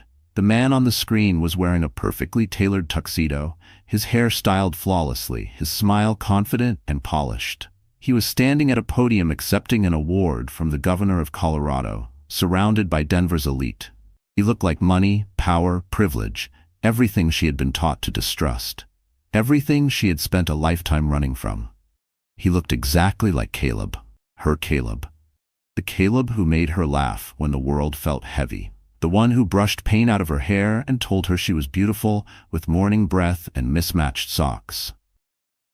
But it couldn't be. Her Caleb was a construction worker who wore thrift store clothes and worried about bus fare. Her Caleb was honest and humble and real. Her Caleb didn't accept awards from governors. Her Caleb didn't live a life on stages and red carpets. The man on the screen was Caleb Jordan, CEO of Jordan Technologies, worth an estimated $2.8 billion. Jasmine's coffee cup slipped from her numb fingers, shattering on the floor and sending hot liquid splashing across her shoes. She stared at the screen, watching the man she loved, the man she was engaged to marry, shake hands with politicians and business leaders like he belonged in their world. Because he did belong in their world. And she had never even been invited. The coffee shop around her seemed to fade away as the truth crashed over her like a devastating wave. Every moment they'd shared, every kiss, every "I love you," it had all been a lie. The camping trip that had seemed so perfect because Caleb had found the ideal campsite, The way he always seemed to have exactly what they needed, exactly when they needed it. The tools that were too high quality for a construction worker. The knowledge that went far beyond manual labor. All of it. All of it had been clues, breadcrumbs she had chosen not to follow, because her heart had wanted so badly to believe that this time, love was simple, safe, real. She had been so naive, so desperate to believe in love, that she had ignored every warning sign. Jasmine ran from the coffee shop, her vision blurred by tears, her chest tight with the kind of pain that made it hard to breathe. She drove through the streets of Denver in a daze, running red lights, ignoring the honking horns of other drivers. She had to get to him. She had to look him in the eye and hear him try to explain away this betrayal. The address she found online led her to a gleaming downtown high-rise that screamed money and power. The Jordan Technologies building, a monument to success. Its glass and steel facade reflected the Denver skyline like a mirror. Jasmine sat in her car across the street, staring up at the building, feeling smaller and more insignificant than she had ever felt in her life. Her phone buzzed with a text from Caleb. "Caleb, good morning, beautiful. Can't wait to see you tonight. I love you." Jasmine stared at the message, her hands shaking. Even now, even after she knew the truth, he was still lying to her, still pretending to be someone he wasn't. She typed back with trembling fingers, "Jasmine, I know who you are." Her phone rang immediately. "Jasmine, let me explain." Caleb's voice was panicked, desperate. "Please, just let me explain." "Explain what?" Jasmine's voice was eerily calm. "Explain how you've been lying to me for months. Explain how you made me fall in love with someone who doesn't exist." "I never lied about loving you," Caleb said, his voice breaking. "That was never a lie. Jasmine, I love you more than I've ever loved anyone." "Where are you?" "I'm outside your building," Jasmine said, and hung up. 15 minutes later, she stood in the marble lobby of Jordan Technologies, feeling like an alien in her simple dress and modest heels. Everyone around her screamed wealth and privilege. The security guards in tailored suits, the receptionist with flawless makeup and designer clothes, the executives who walked past her like she was invisible. "Miss Mitchell?" A woman in an immaculate business suit approached her. "Mr. Jordan is waiting for you in his private elevator." Jasmine followed the woman across the lobby, her footsteps echoing in the vast space. The private elevator was a work of art. Polished brass and rich wood, with a control panel that required a key card to operate. As they rose to the top floor, Jasmine watched the city shrink below them and felt like she was ascending to another world entirely. The elevator opened directly into Caleb's office, and Jasmine's breath caught in her throat. The space was enormous, with floor-to-ceiling windows that offered a panoramic view of the Rocky Mountains. The furniture was obviously expensive, the artwork on the walls worth more than most people made in a year. And in the center of it all stood Caleb. No longer the humble construction worker she had fallen in love with. He was wearing a charcoal gray suit that probably cost more than her monthly rent. His hair was perfectly styled, his shoes polished to a mirror shine. He looked like he belonged in this world of wealth and power. He looked like a stranger. "Jasmine," he said, his voice full of anguish. "Thank you for coming." "Don't," Jasmine said, her voice sharp as a blade. "Don't. Thank me. Don't act like this is some kind of reunion, please." "Let me explain," Caleb said, taking a step toward her. "I can explain everything." "Can you?" Jasmine's voice was deceptively calm. "Can you explain how you've been lying to me since the moment we met? Can you explain how you made me believe you were something you're not?" "I never lied about the important things," Caleb said desperately. "I never lied about loving you, about wanting to build a life with you." "You lied about everything." Jasmine's composure finally cracked, her voice rising to a shout. "You lied about who you are, what you do, where you live. You made me believe you were struggling financially while you're worth billions." "I wanted you to love me for who I am, not what I have," Caleb said, his own voice rising. "I wanted you to love me, not my bank account." "I don't even know who you are," Jasmine screamed. "The man I fell in love with doesn't exist. He's a character you created to manipulate me." "That's not true," Caleb said, his voice breaking.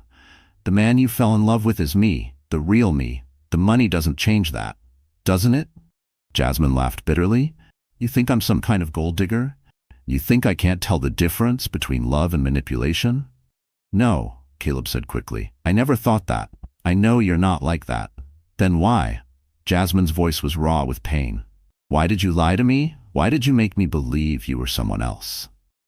Caleb ran his hands through his hair, destroying the perfect styling. Because I was scared. Because every other woman I've ever met has wanted me for my money. Because I thought if you knew the truth, you'd reject me.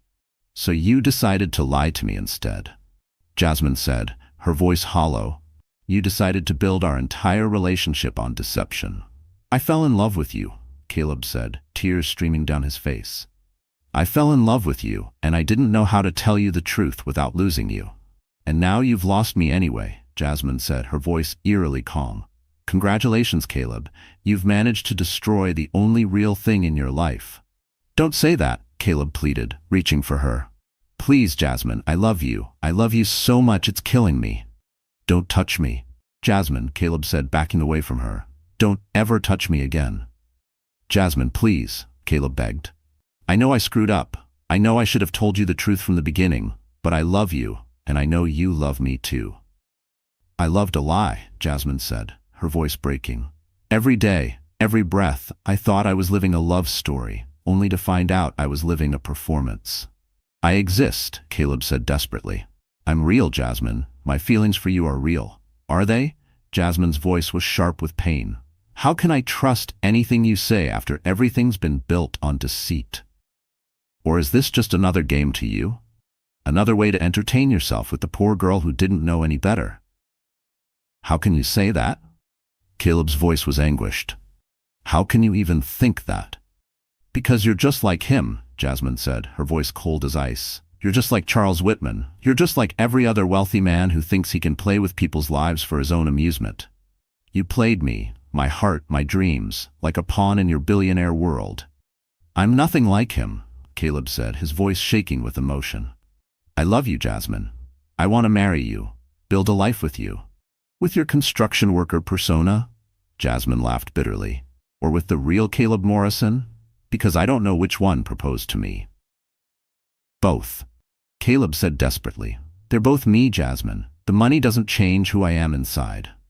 The money changes everything, Jasmine said, her voice final.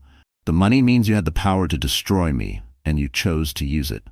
You held my heart in your hands and then shattered it when it was at its most vulnerable. I never wanted to hurt you, Caleb said, his voice breaking. I only wanted to love you. Well, congratulations, Jasmine said, pulling the engagement ring from her finger. You've succeeded in doing both. She threw the ring at his feet, and it skittered across the polished marble floor like a discarded toy. Caleb dropped to his knees, scrambling to pick it up, his perfect suit forgotten. Jasmine, please, he begged, the ring clutched in his palm. Don't do this. Don't throw away what we have. We don't have anything, Jasmine said, her voice hollow. We never did. It was all a lie. It wasn't a lie, Caleb said, still on his knees. My love for you was never a lie. Your love? Jasmine's voice was bitter.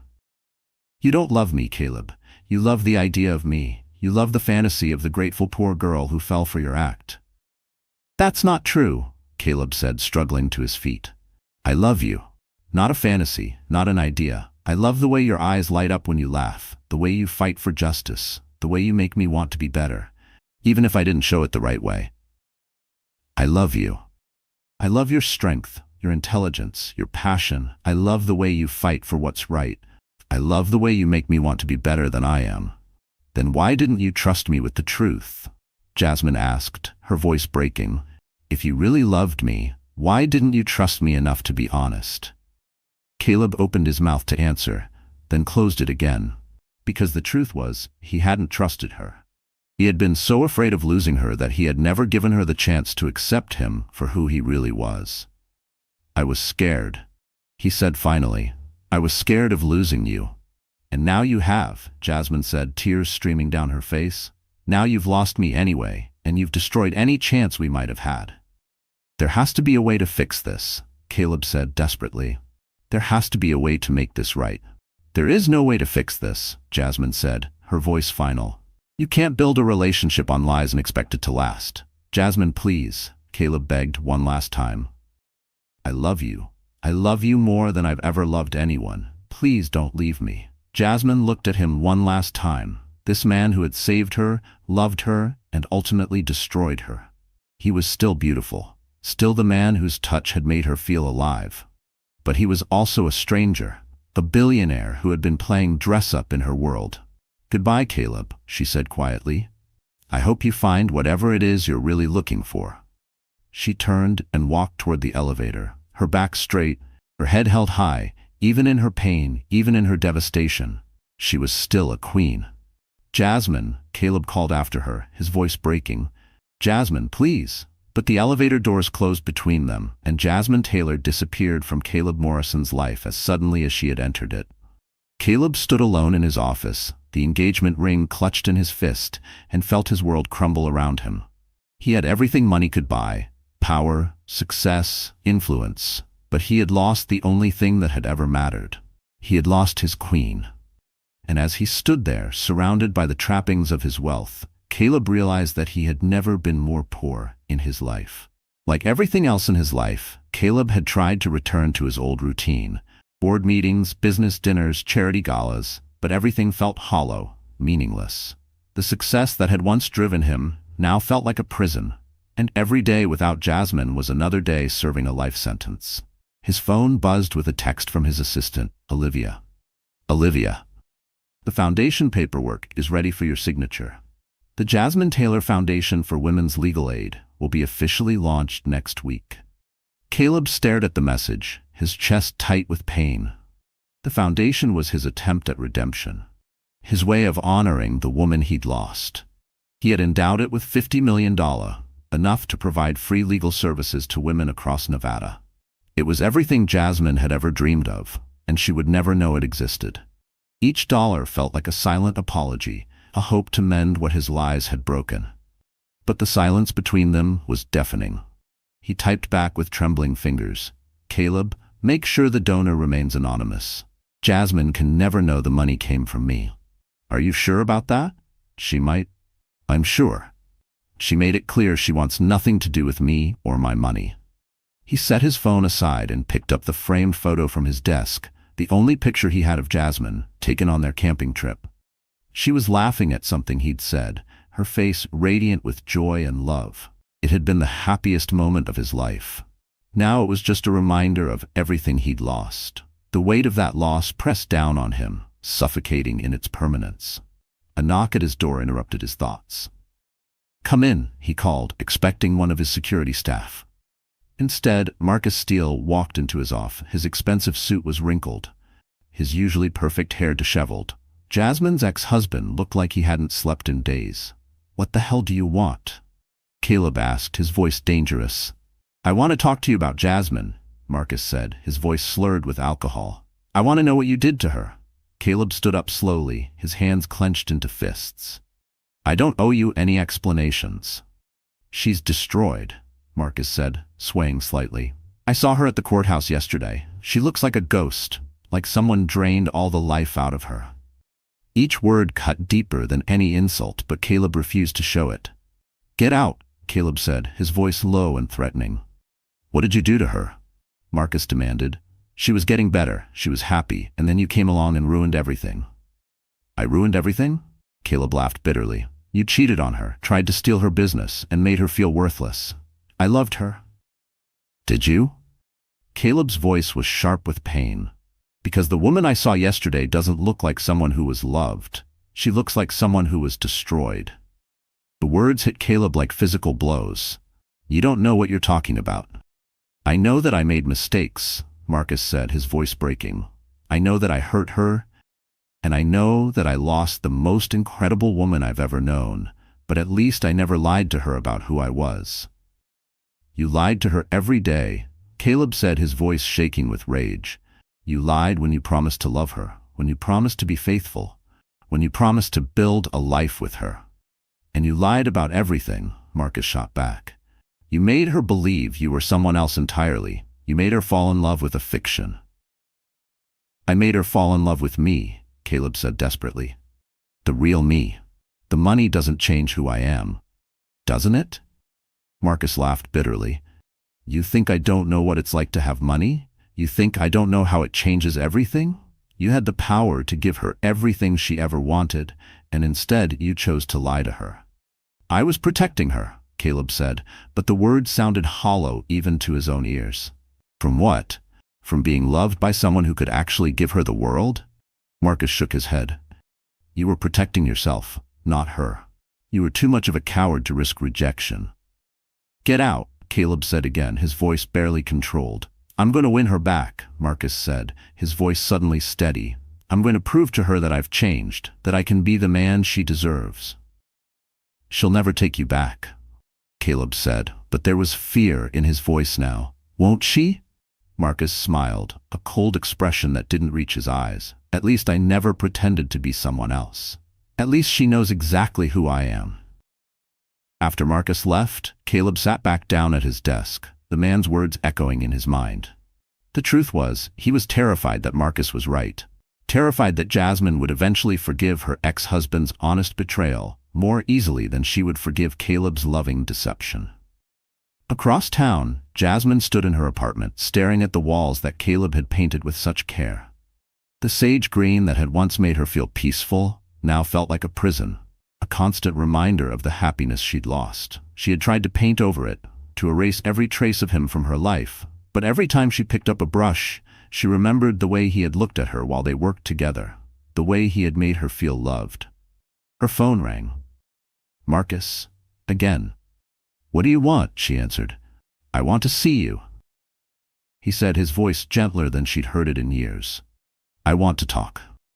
We have nothing to talk about, Jasmine said. We have everything to talk about, Jasmine. I know I hurt you. I know I made terrible mistakes, but I also know that watching you destroy yourself over another man is killing me. You don't get to care about my pain, Jasmine said sharply. You lost that right when you cheated on me. I know. I don't deserve your forgiveness, Marcus said quietly. But I need you to know something. I've been sober for 3 months.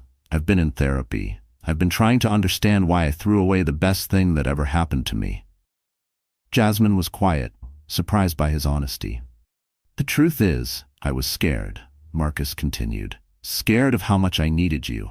Scared of not being worthy of you. So I sabotaged it before you could leave me. I know that's not an excuse, but it's the truth. Why are you telling me this now? Because I see you making the same mistake I did. You're so afraid of being hurt that you're pushing away the man who loves you. Caleb lied to me about everything, Jasmine said. I lied to you too, Marcus said. I lied every time I said I was working late when I was with another woman. I lied when I said I loved you while I was destroying our marriage. At least he lied because he was afraid of losing you. I lied because I was afraid of keeping you. Jasmine felt tears streaming down her face. I don't know how to trust anyone anymore.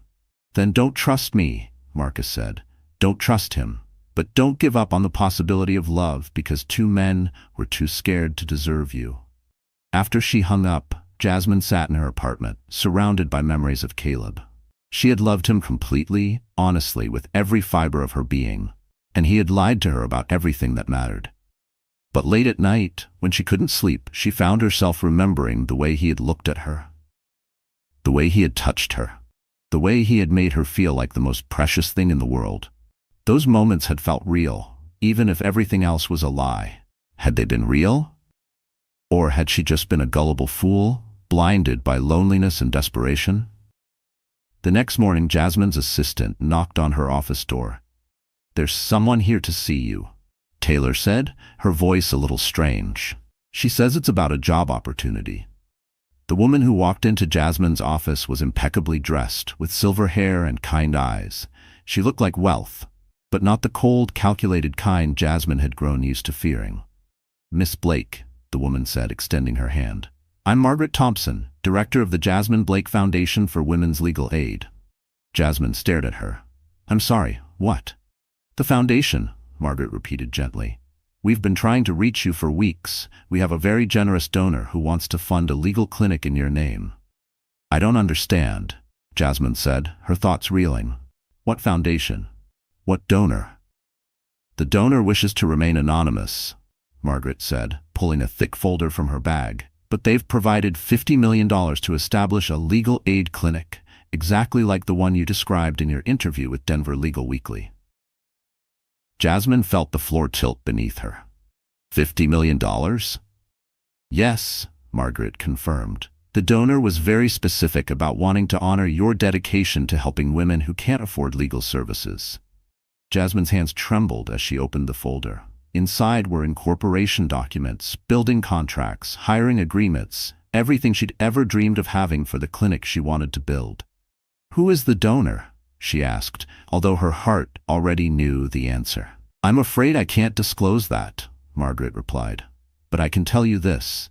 They believe deeply in your work, and they don't want anything in return, just to see you succeed." Jasmine stared at the documents, her vision blurring with tears. Even now, after she had walked away from him, Caleb was still trying to take care of her, still trying to make her dreams come true. "I can't accept this," she said, her voice cracking. "Why not?" Margaret asked, surprised. "This is everything you've ever worked toward." "Because it's not real," Jasmine whispered, pushing the folder away.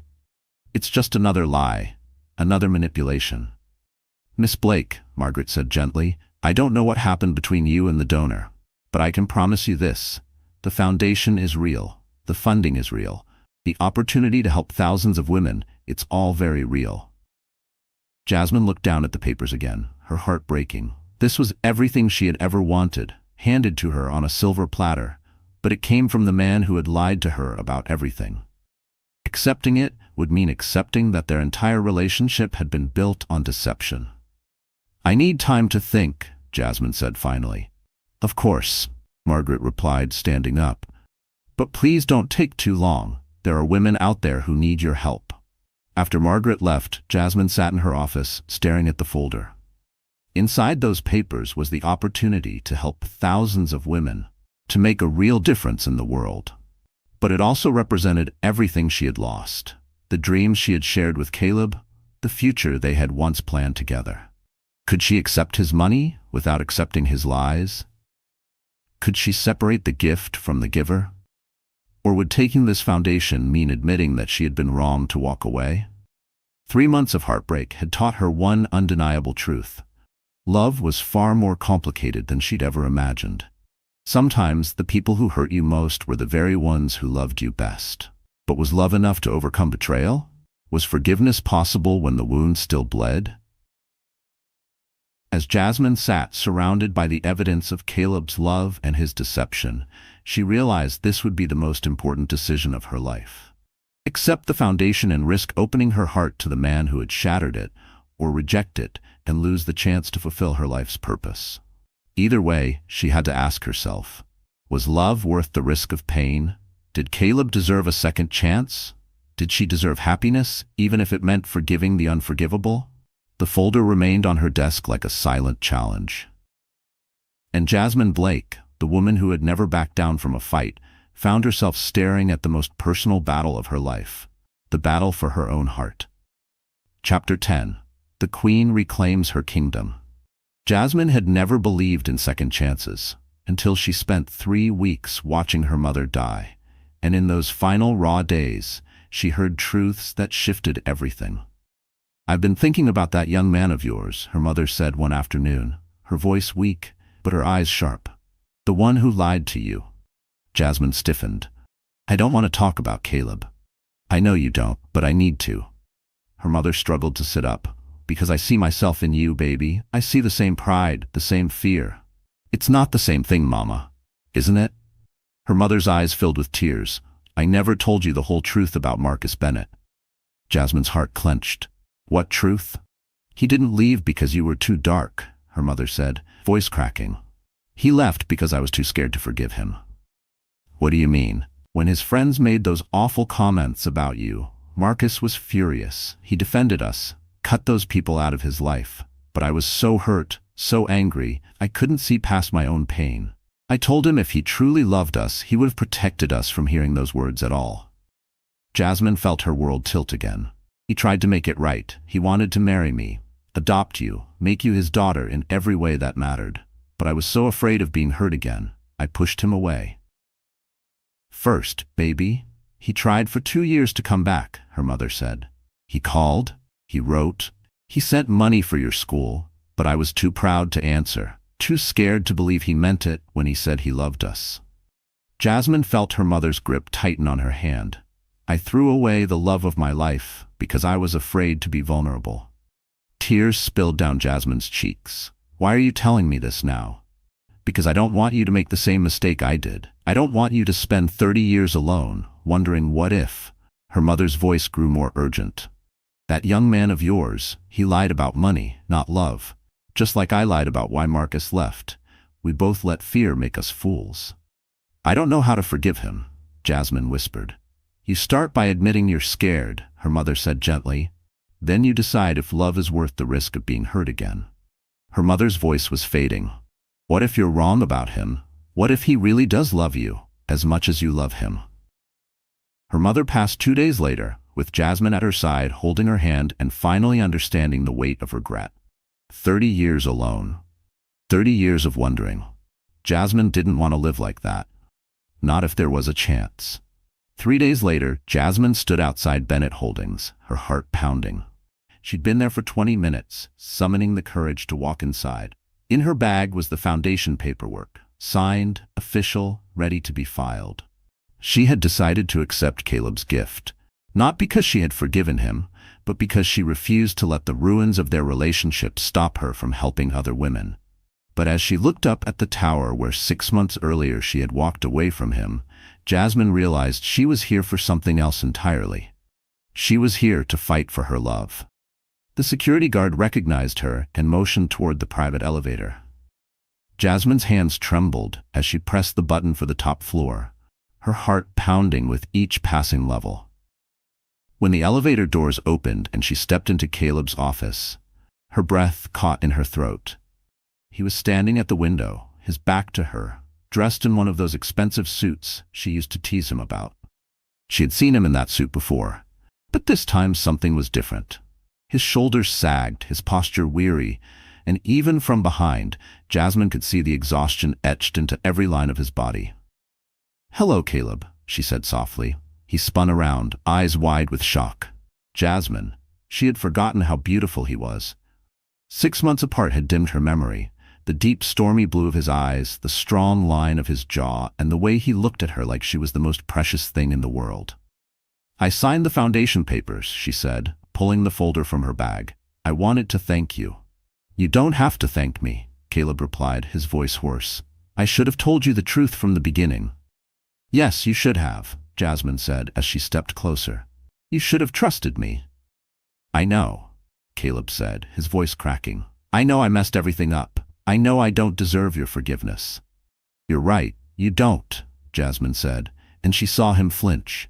"You lied to me about everything. You made me fall in love with someone who didn't exist." "Jasmine, I'm not finished," she cut him off, her voice firm. "You made me believe love could be simple, honest, and real. You made me think I could trust someone completely, and then you showed me it was all a lie." Caleb's face crumpled, and tears spilled down his cheeks. "I'm sorry," he whispered. "I'm so sorry, Jasmine. I loved you so much, and I destroyed everything." "Did you really destroy everything?" Jasmine asked, her voice softer now. "What do you mean?" Caleb looked at her, confused. "I mean, did you lie about loving me?" "Never," Caleb said immediately. "I never lied about that." "Did you lie about wanting to build a life with me?" "No," Caleb said, his voice firmer now. "I meant every word." "Did you lie about who you are inside, your values, your dreams, your heart?" Caleb stared at her, understanding dawning in his eyes. "No," he said quietly. "I never lied about who I am inside." "Then maybe you didn't destroy everything," Jasmine said, stepping closer. "Maybe you just made some very stupid decisions." "Jasmine," Caleb said, his voice full of hope and fear. "What are you saying?" "I'm saying I spent 6 months hating you for lying to me," Jasmine replied, "and the same 6 months missing you so badly I could barely breathe." "I could barely breathe," Jasmine said, tears shimmering in her eyes. "I missed you too," Caleb replied, his voice thick with emotion. "Every day, every night, I missed you so much it drove me crazy." "My mom passed away," Jasmine said suddenly. "Oh, Jasmine," Caleb instinctively reached for her. "I'm so sorry." 3 days ago," Jasmine said, letting him take her hands. "Before she died, she told me something. She said she once lost the love of her life because she was too proud to forgive him. She spent 30 years alone because she was too afraid to trust love again. Tears spilled down Jasmine's cheeks. She died full of regret. "I'm so sorry," Caleb whispered, pulling her closer. "I'm so sorry you had to go through that alone." "I don't want to live with regret," Jasmine said, locking eyes with him. "I don't want to spend the rest of my life wondering what would have happened if I had been brave enough to forgive you." "What are you saying?" Caleb asked, his voice barely above a whisper. "I'm saying I love you," Jasmine said, her voice steady and sure. "I love you, Caleb Hart. Not your money, not your success, not your power. I love the man who caught me when I fell, who held me when I cried, who made me believe in love again."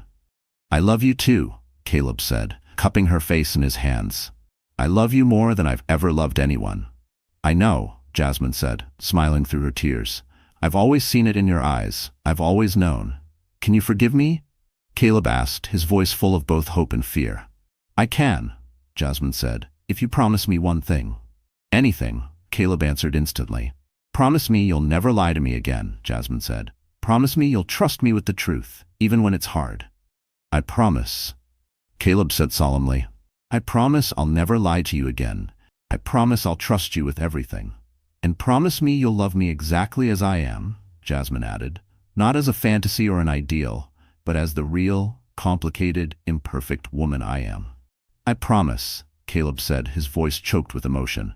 "I promise I'll love you exactly as you are, for the rest of my life." "Then I can forgive you," Jasmine said, rising on her toes to kiss him. "I can forgive you, and I can love you, and I can build a life with you." Caleb kissed her, pouring 6 months of longing, regret, and hope into that kiss. Jasmine kissed him back, tasting tears, forgiveness, and the promise of a future together. In that kiss, all the pain and distance between them melted away, leaving only the raw, beautiful possibility of what could be. "Marry me," Caleb whispered against her lips. "Be my wife, my partner, my everything." "Yes," Jasmine said, laughing and crying at the same time. "Yes, I'll marry you." Caleb dropped to one knee, pulling a small box from his pocket. "I've been carrying this for 6 months," he said as he opened it to reveal the most beautiful ring Jasmine had ever seen. "I bought it the day after you left, hoping one day I'd have the chance to give it to you." "It's perfect," Jasmine said, holding out her hand. "Absolutely perfect." As Caleb slid the ring onto her finger, Jasmine looked down at him and saw her entire future in his eyes. Laughter and tears, arguments and reconciliations, children, grandchildren, and a love that would last a lifetime. It was a future built not on illusions, but on the strength of their shared truths and the courage to forgive. "I have one more thing to tell you," Caleb said, standing up and wrapping his arms around her. "What is it?" "I'm stepping down as CEO," Caleb said. "I'm going to focus on the foundation, on using my money to help people. I want to be the man you fell in love with, the man who builds things that matter." "You don't have to do that for me," Jasmine said. "I'm not doing it for you," Caleb said with a smile. "I'm doing it for us, because I want to be worthy of your love." "You've always been worthy," Jasmine said, pulling him closer. "Always." 6 months later, Jasmine Evans became Jasmine Hart in a wedding that made the society pages for all the right reasons. She wore her mother's wedding dress. Caleb wore a simple black tuxedo, and they exchanged vows that brought tears to the eyes of everyone in attendance. "I promise to love you," Jasmine said, gazing into Caleb's eyes, "in wealth and in poverty, in truth and in forgiveness, for all the days of my life." "I promise to love you," Caleb replied, honestly and completely, "with everything I have and everything I am, for all the days of my life." As they kissed to seal their vows, Jasmine caught sight of Daniel in the crowd, her ex-husband, watching with an expression of regret and resignation. He had finally realized he'd lost his queen to a man who truly knew how to cherish her. But Jasmine didn't spare him another glance. She was too busy being kissed by her husband, too busy beginning the rest of her life with the man who had caught her when she fell and never let her go. In that moment, surrounded by love and hope, all the scars of the past began to heal. The Jasmine Hart Foundation for Women's Legal Aid opened just 1 month after the wedding, and Jasmine poured her heart into the work with renewed passion. She fought fiercely for women who, like her, deserved justice and a chance to build a better future, proving that sometimes love is the greatest legacy of all. She helped hundreds of women, fought dozens of cases, and built the clinic of her dreams. But her greatest victory was the love she had nearly lost. The man who had lied to her and then spent the rest of his life proving that love could overcome any obstacle, even the obstacle of truth. Every success in her career was a testament to her resilience, but the real triumph lay in the fragile, tender bond they had rebuilt, one founded on honesty, forgiveness, and unwavering commitment. As Isabella sat in her office at the foundation, her hand resting on her growing belly, she looked at the photo on her desk. Logan, in his work clothes, painting her apartment with such care and love. That photo captured a moment of genuine tenderness, an unspoken promise that despite all the deception, their hearts had found a way back to each other. He had been pretending to be someone else, but in that picture, she could see the truth he had been hiding. He had been pretending to be poor, but he had never pretended to love her. And in the end, that was the only truth that mattered. Love, raw and unfiltered, had been the one constant through the lies and fears. It was the thread that mended their broken past and wove a hopeful future. The queen had reclaimed her kingdom, and she planned to rule it with love, forgiveness, and the knowledge that sometimes the greatest victories come from the courage to fight for what you've lost. Sometimes the greatest love stories are the ones that survive the truth. And sometimes, just sometimes, love really is enough. And with that love, she was ready to face whatever came next, with strength, grace, and an open heart. Hey, our wonderful friends, if you're still here at this hour, then there must be something in this story that's really touching your heart, isn't there? And now, let's just sit for a moment and look at life together from a fresh perspective, like two friends having a real conversation. This story teaches us that life isn't perfect, and love isn't always easy. Sometimes, the people we trust the most might keep secrets, and the truth can hurt deeply. But what really matters is the courage to forgive, the power to heal, and the strength to build something beautiful from broken pieces. Like the wise words from otherism remind us, healing doesn't mean the damage never existed. It means the damage no longer controls our lives. That's so true. Our past wounds don't have to define our future. Jasmine and Caleb's journey shows us that honesty and vulnerability are the foundations of true love. It's okay to be scared, to feel uncertain, and to take small steps, because love is not just a feeling. It's a choice to stand together, to fight for each other, and to believe in each other's worth even when the world doubts it. So if this story has touched you, maybe even opened a door in your heart, I invite you to like, share, and subscribe to the channel. Let's keep sharing stories that remind us we're never alone in our struggles, that healing is possible, and that love, with all its imperfections, is still worth fighting for. Thank you for staying with me this late. Remember, as the story beautifully shows, sometimes love really is enough to rebuild a life, and sometimes that love begins with simply believing in yourself. Stay strong, keep loving, and take care of each other.